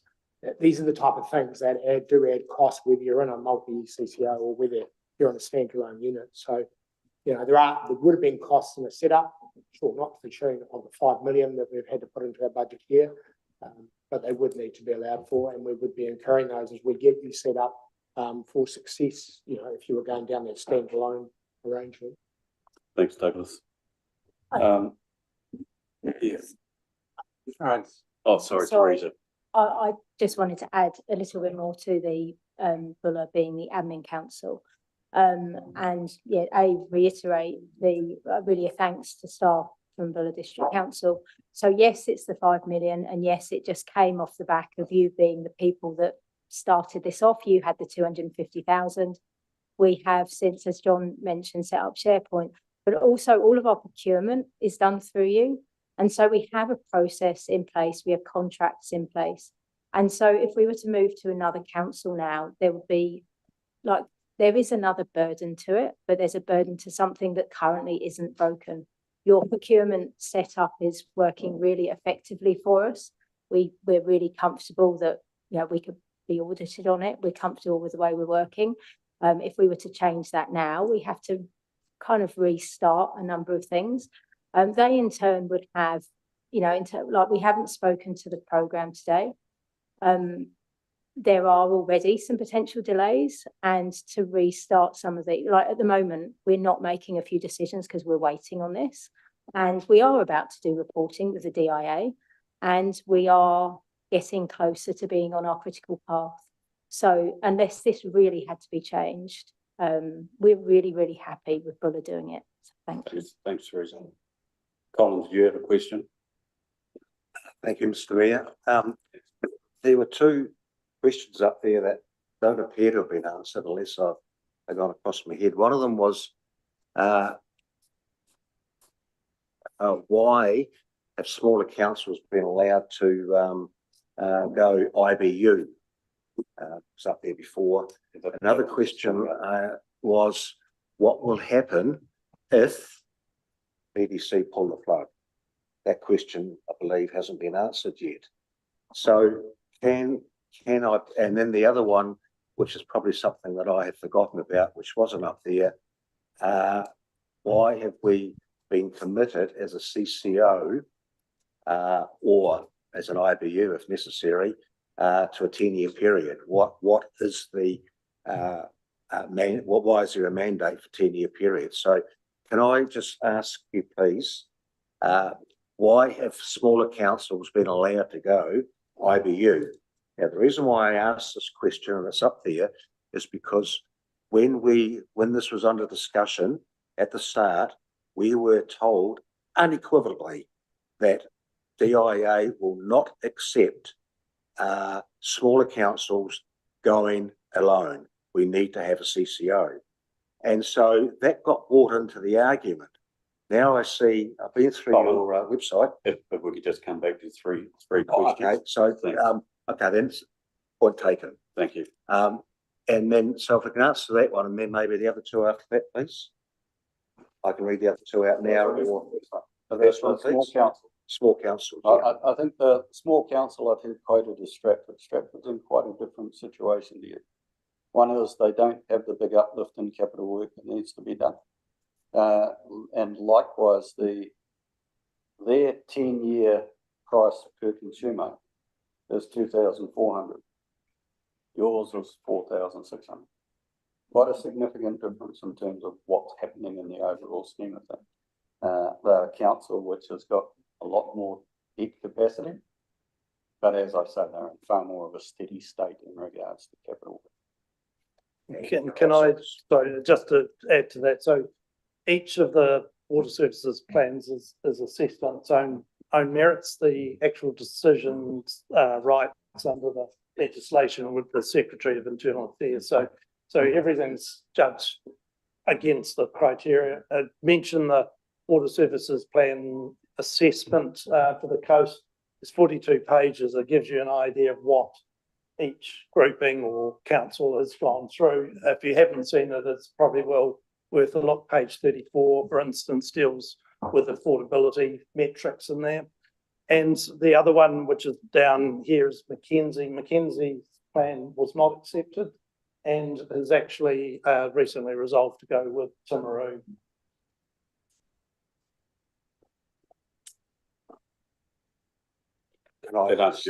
Yes. And what about Waimate? Waimate was likewise pushed back. They are now going in with Southern Water done well. No, not Waimate. Oh, sorry, It's Waimate. Sorry, Waitaki. that's Waitaki. Waitaki. Yeah. My apologies to both Waimate and Waitaki. Not sure, but again, quite a robust plan. If I could just say, I actually went through, I've been through, the DIA website. And as far as the two that we just mentioned, Mackenzie and Chris Evans Waimate, it says that the panel has accepted the plan. It's That- got it in, That's correct, but the Secretary of Internal Affairs, who I mentioned has the decision rights, didn't accept it, so the plan was not accepted. and the website hasn't been updated. No, website's probably recording the panel recommendation correctly. Thank you. Okay, we'll move This one is the 10-year period. Why have we suddenly got a mandated 10-year period, please? I think the issue with the 10-year period is we've had a mandated 10-year period since 2002 when LTPs were introduced. Where council had to go through and do a 10-year plan. That element of 10-year planning for LTP is translated into the water service delivery plans as a requirement to have a 10-year plan. And likewise, in terms of the water services strategies that will need to be done in the next year or so, is again a 10-year document.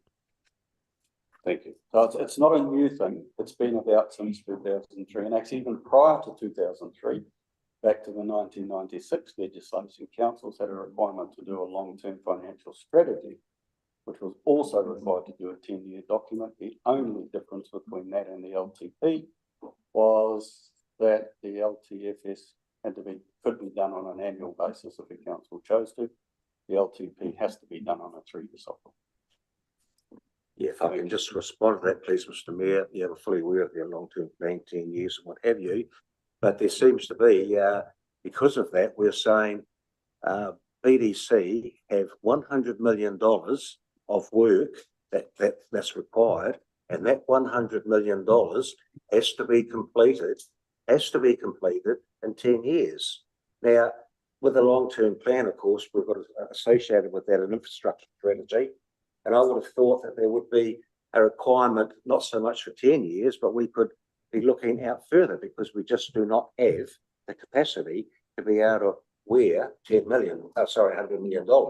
Now, I hear, Dave, what you're saying before. Well, you either do it tomorrow and take out 100 million, or you do it in 20 years' time and it's going to take you 100 million, but it's still going to cost you more because of inflation and what have you. So, but I'm just a bit concerned about the 10-year. Well, I think in the mix of it, you adopted an LTP, and the bottom line is you adopted an LTP that had $100 million of capital work. Actually, in Waters, I think it was $80 million of capital work in terms of the analysis. Yeah. Right. So you adopted that. Yeah. You were satisfied by your staff that that was the work that you were going to plan to do because it needed to be done. Don't put it on me. No. Please, Dave. Okay. And one other comment that I have made so far is on a comparison to your water service delivery plan. This is actually quite important in terms of affordability.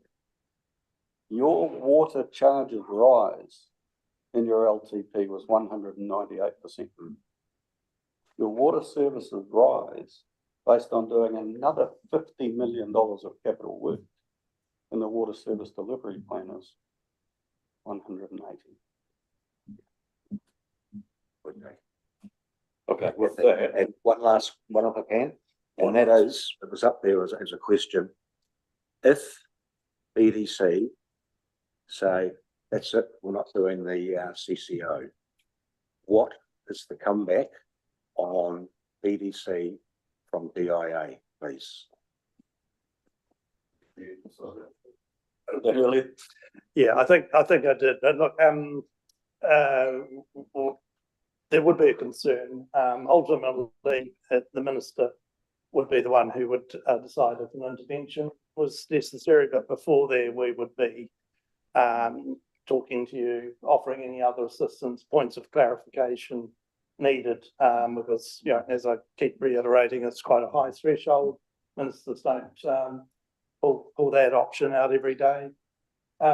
So there would be quite a bit of work and dialogue before coming to that, but I do want to leave you in no doubt that that would be a concern, because our position would be, and I don't think it's actually changed material from the discussion, is your next best option doesn't look that flash.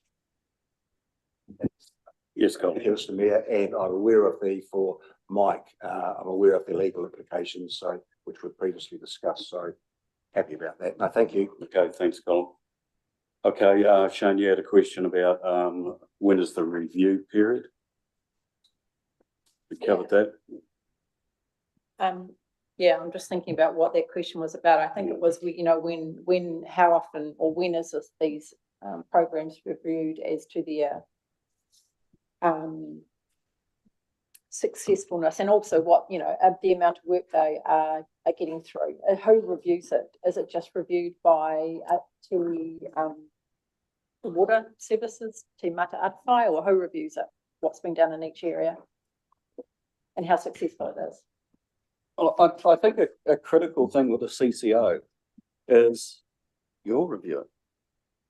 You'll be reviewing their water service strategy. They'll do an annual report. You'll issue them with a statement of expectation. And one of the things I'll say, that the questions you've raised today are fabulous. And they're all issues you want to address, but they've come on the table of battling a CCO. You should put them on the table as to how do you then get what you want from a CCO. Right? One of the critical things on CCOs is actually trust. Right? And I was involved, as I say, in the formation of Manukau Water. And it's important for the CCO to make every post a winning post with the councils and with the consumers, right? And the way you monitor it, you will be more critical of a CCO than you are of your own officers and of your own organisational delivery. Okay? As I understand it, on the coast, there are a number of consents which have effectively lapsed. They're operating outside consent. That's correct, isn't it? In terms of a number of these. I would wager dollars for donuts, you will not accept that from your CCO. Right? But you will tolerate it for yourself. See, one of the things going back in history, and I've noticed it with landfills as well. Councils used to operate nearly all the landfills in the country. Now they operate a minority of the landfills in the country. But the quality of landfill operations have lifted significantly since councils got out of landfill operation, because you're not really very good at regulating yourselves. Thank you. And sorry, question that Mike, response Mike wanted to clarify. I think there is in the legislation, there's a requirement if a council has an in-house business unit, they're subject to review every 5 years. So there's a higher level of oversight on them. I'm less sure about the CCOs. Mike? Yeah, thank you, Paul. I was probably going to make those two different points, actually. The first is about the review, and Dave's already taken you through the nature of the relationship between a council and a CCO. This legislation that provides for the establishment of a water organisation was developed with a view that it would provide for open, transparent governance and accountability. And when you're talking about council as shareholder, it has quite an important role. It has a requirement to develop what's called a statement of expectations that will be delivered to the water organisation, and it's that document that will inform and guide decision-making by the water organisation on a number of fronts. So it's an opportunity in your case for the three councils to collectively provide direction on a number of things that matter to you as council.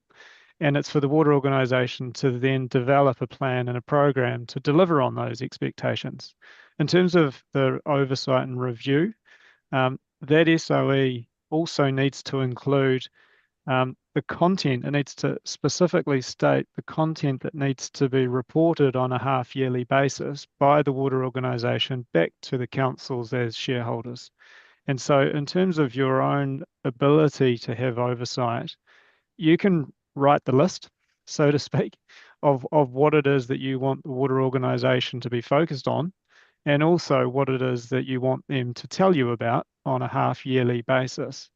So I thought I'd cover off that first observation. In terms of when an SOE needs to be developed, well, one of its important roles is to be delivered to the water organisation in advance of its preparation of a water service strategy, so that when it develops its water service strategy, which is akin to a long-term plan, but obviously only focused on water, it uses that SOE to inform its own planning. So the logic says there, an SOE is a three-yearly exercise. You'd do it, leave 6, 7, 8 months prior to the WSS being adopted, and then it's on a regular cycle onwards. So that's the SOE, that's that aspect of the review. Paul's point was a good one around if a council has decided to stay with an in-house business unit, rather than transfer its assets and responsibilities to a water organisation, the legislation creates an ongoing requirement to do the same water service delivery plan exercise on a 5-yearly basis. And so the implications of changing now from a water organisation to an in-house model would be that your council on a 5-yearly interval would need to do the same water service delivery plan process you've just been through last year. But there is a slightly different legislative requirement. Consultation will be mandatory, but you will also need to consult on at least 3 options. So that's your status quo, which is your in-house business unit, assuming the secretary allows you to revert back to that.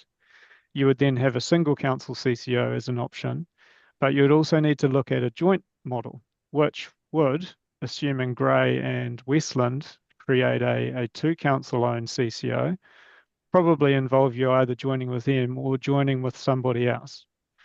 So that consultation would be engaged on a 5-yearly basis for as long as your council decides to stick with that in-house business unit model. And it also would mean that the secretary would have a role on a 5-yearly interval at reviewing the plan that you present and deciding whether or not it was acceptable or not. Thanks, Mike. Okay, at this point, we'll take a 10-minute break. As we've been going through these questions, I've done my best to sort of mark off what I think has been covered. But when we come back, if I can go around the table and just ask each councillor whether they've got any further questions before we wrap things up.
EIA.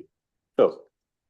Thanks, Mr. Mayor, and look, thanks to you boys, Dave and Murray for coming down. I think it's been very helpful. Dave, I beg your pardon. Extremely helpful for me.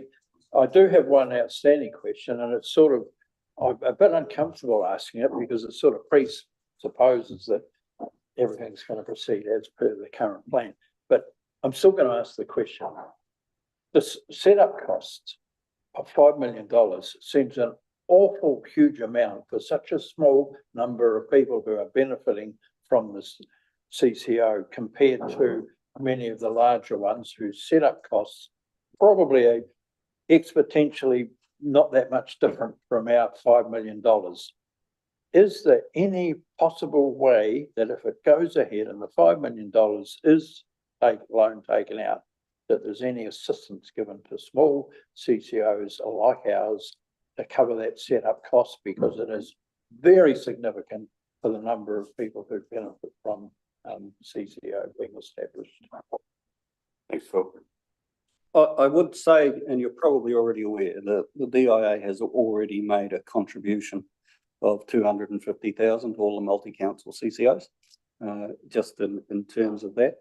I don't know that there will be any further contribution, because you see, one of the things is it's been usually accepted in terms of local government that the CCO pays for its own formation. Right, so effectively it borrows for its formation, it goes into the organisation as debt. So therefore, in terms of an additional cost, you've got an operating debt parameter which is costing you about 4%. And you know, when you compare that with what your increased cost of operations would be if you didn't set up, because you know it's not insubstantial. And the cost of regulation individually is likewise not going to be insubstantial in terms of that overall scheme of things. So I don't know, because again, it's one of those things that's really in terms of government. But as I say, the norm is that the organisation pays for its own formation. But a critical thing in terms of it is, you know, to be quite honest, that it is right around the country. There are numbers that have effectively been, what's this going to cost? And you've had a desktop exercise to work through what it is. So, you know, I think it's down to the councils to make sure, and likewise the establishment group, and they will keep a very close eye on what the money is that's being spent. Thanks, Dave. Paul, just one question. If in the 5-yearly review, we find that this has not brought any advantages to our ratepayers, what redress do we have? I think you've seen, yeah, that 5 years is for in-house business units, but what you've seen around the country is, you know, where the CCOs aren't working for the organisation on a long-term basis, there's a pushback comes through. Right? Auckland Transport has pushed back on, Auckland Council has pushed back on Auckland Transport because it's not seen to be delivering the things that they expected it to deliver. So, you know, ongoing, it'll be up to the council to monitor the organisation, make sure it's delivering what it is you want to deliver. So if it's the money's wasted and it doesn't provide any benefit, you have no redress, is that what you're saying? How do you mean if it's? Well, it's meant to provide some economy of scale. That's one of the words. Yep. Phrases. If we find in the future this does not deliver any benefit, then can you claw back the cost? What redress do we have? Well, your redress is in terms of the continuing operation of the CCM. Thanks, Paul. Shane? I don't have a question. I guess my concern is still, are we big enough? Are we big enough? And overlay that on top of high deprivation. Are we big enough to make this succeed? Thanks, Shane. Rosalie? Yeah, I virtually had much the same as Shane to say, and I still question the fact of the amount of consultation we've had with our smaller communities, it has been zilch. And I feel very sort of, uncomfortable about that we've made these decisions and they're going to be badly affected. And even the numbers, we've been told some of the numbers in our long-term plan aren't correct, and we are basing this on figures that we've been told are incorrect. Thank you, Rosalie Ray. No, I've got no further questions. No questions. Dave Hawes. Yeah. Well, just one really. I understand that this debt obviously gets parked, but I believe there's some sort of legislation at the moment going through central government around the ability to reverse mortgage, if you like, the properties that become indebted to these CCOs.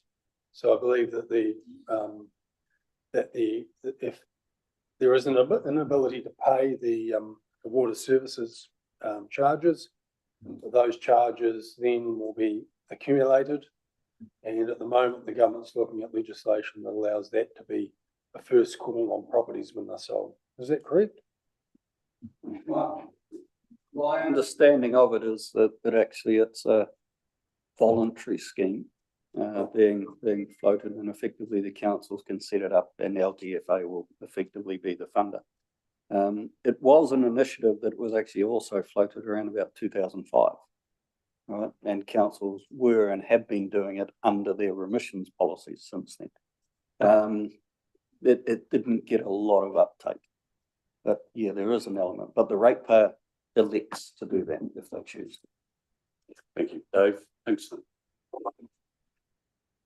Yeah, thank you, Mr. Mayor. So I am comfortable with the explanation of the debt and the payment options going forward. We have to pay for it one way or another. Literally, we have to pay the water pipers, to coin a phrase. Somebody has to pay it. We either do that by debt, taking on more debt, or we increase the rate from the district.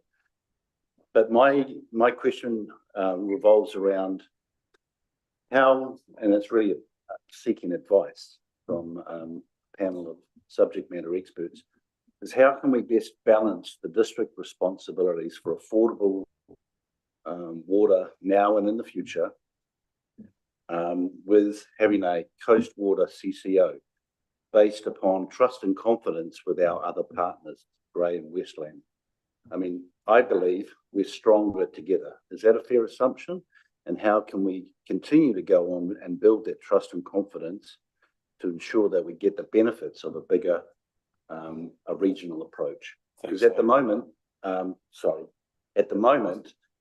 us taking a pause and saying we're revisiting it has created a bit of a trust and confidence crisis, if I could use that word as a bit of an overstatement, with Grey and Westland. And I'd like to see that resolved. So the question, Dave, if you repeat the question. Oh, yeah, the question is how can we best get a balance between our district responsibilities to our ratepayers and our responsibilities with our other trusted partners? Thanks, Dave. The critical issue in it is actually communicating and working together. I think one of the things I'm working through with another person, with another CCO, and one of the points that he's raised, which is really, really good, is to constantly have your mind to what the burning platform is. Why are you doing this? Right? And what are the things you want? And the more you put that on the table, you build up that understanding that everybody knows what they want and that you're all working towards it. Because, one of the things that there's actually a book written at the Speed of Trust.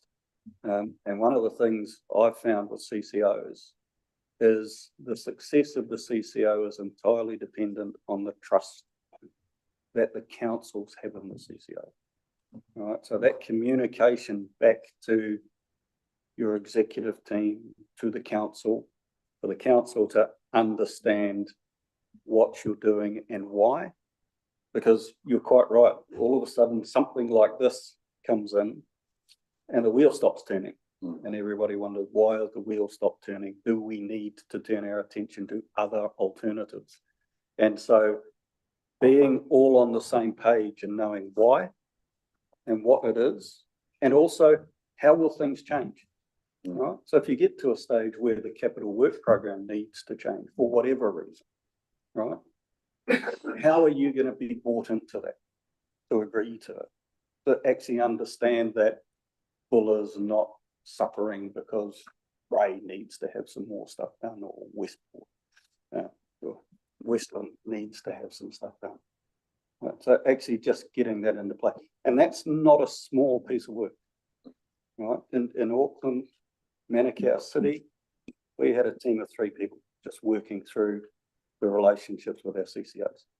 We had 7 of them, but it is actually really important that they have opportunities to come and present to you at your forum, but also opportunities where you're going to them where they'll present at their forum, right? Sometimes you're driving the agenda, sometimes they're driving the agenda.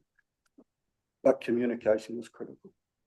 Thanks, Dave. And if I could just add, just reiterate, I think your observation about working with your neighbours, certainly from government ministers' point of view, they really do put a high expectation on that level of collaboration, looking for sort of joint venture, effective service delivery where possible.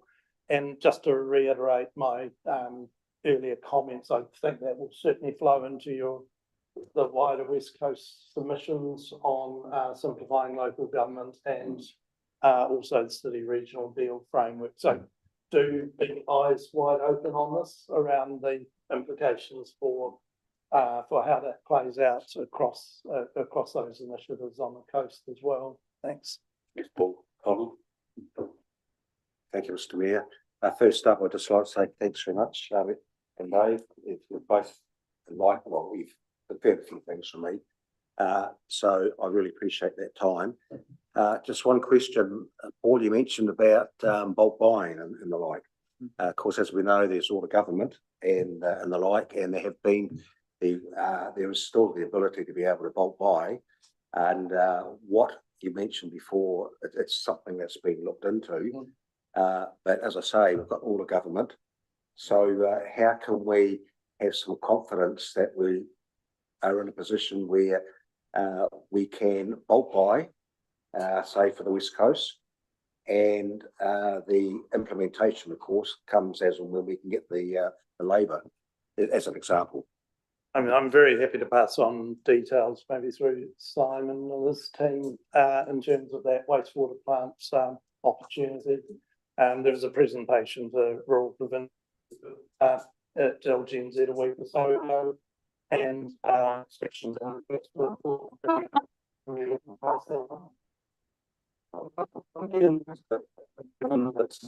important.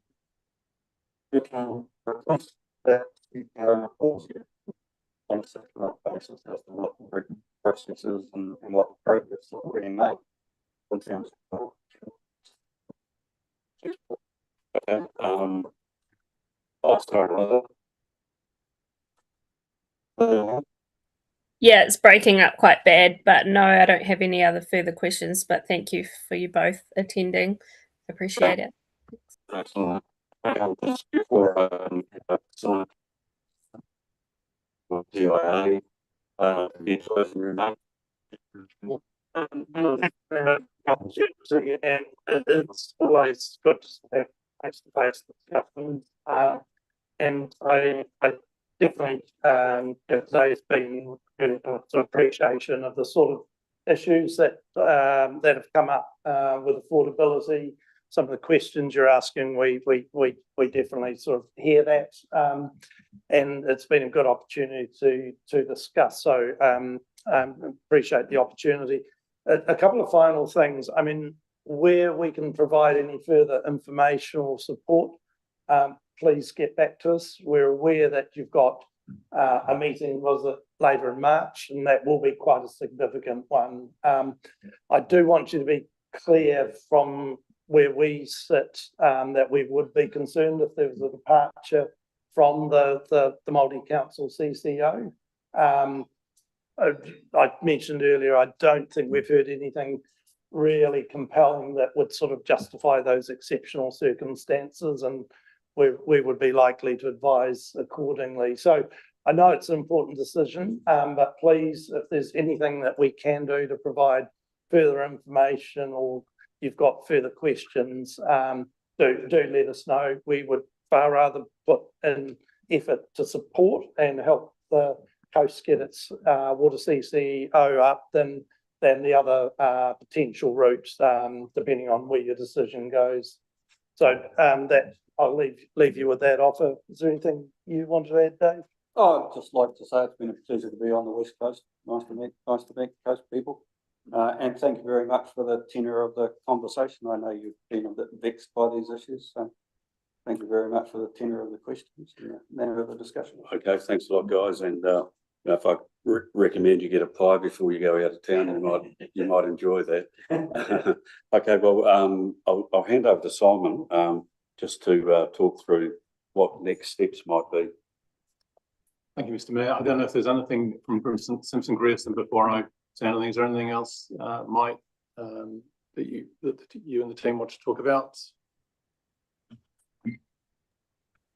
Is that an open invite to a lawyer? That's a dangerous one, Simon. We're paying you anyway. No. I think this conversation's drawn out quite a number of useful points, so I'll quite happily just sit here. Thank you. Thank you all. Thanks. Yeah, I'd just like to add my thanks to the DIA and Simpson Grierson and Douglas and Teresa for making the time to come to talk to council today. It is a big ask, but I think it's been really useful. So from here, obviously, we have a resolution to bring back, or a paper to bring back for council to reconsider on the 25th of the month, which is the decision on the drawdown of the 5 million. So we'll bring that back to you for consideration. In the meantime, if there's anything else out of today that you walk out of this meeting and you have more questions, more concerns, then I think put those through to the team, put those through to myself or John, and we will try and address them if we can. If we need to draw on the DIA or Simpson Grierson or the team, we can do that. So really, it would be great if we went into that meeting on the 25th with anything that you want to air, then and you want questions answered, then we can go into that meeting with you fully informed. Thanks, Simon. Okay, so thanks once again for coming, and thank you, staff and others for attending as well. I think we'll wrap it up there, and as Simon said, any other questions, Simon's happy to deal with those. So again, thank you for the time. It's been very valuable. Thanks all.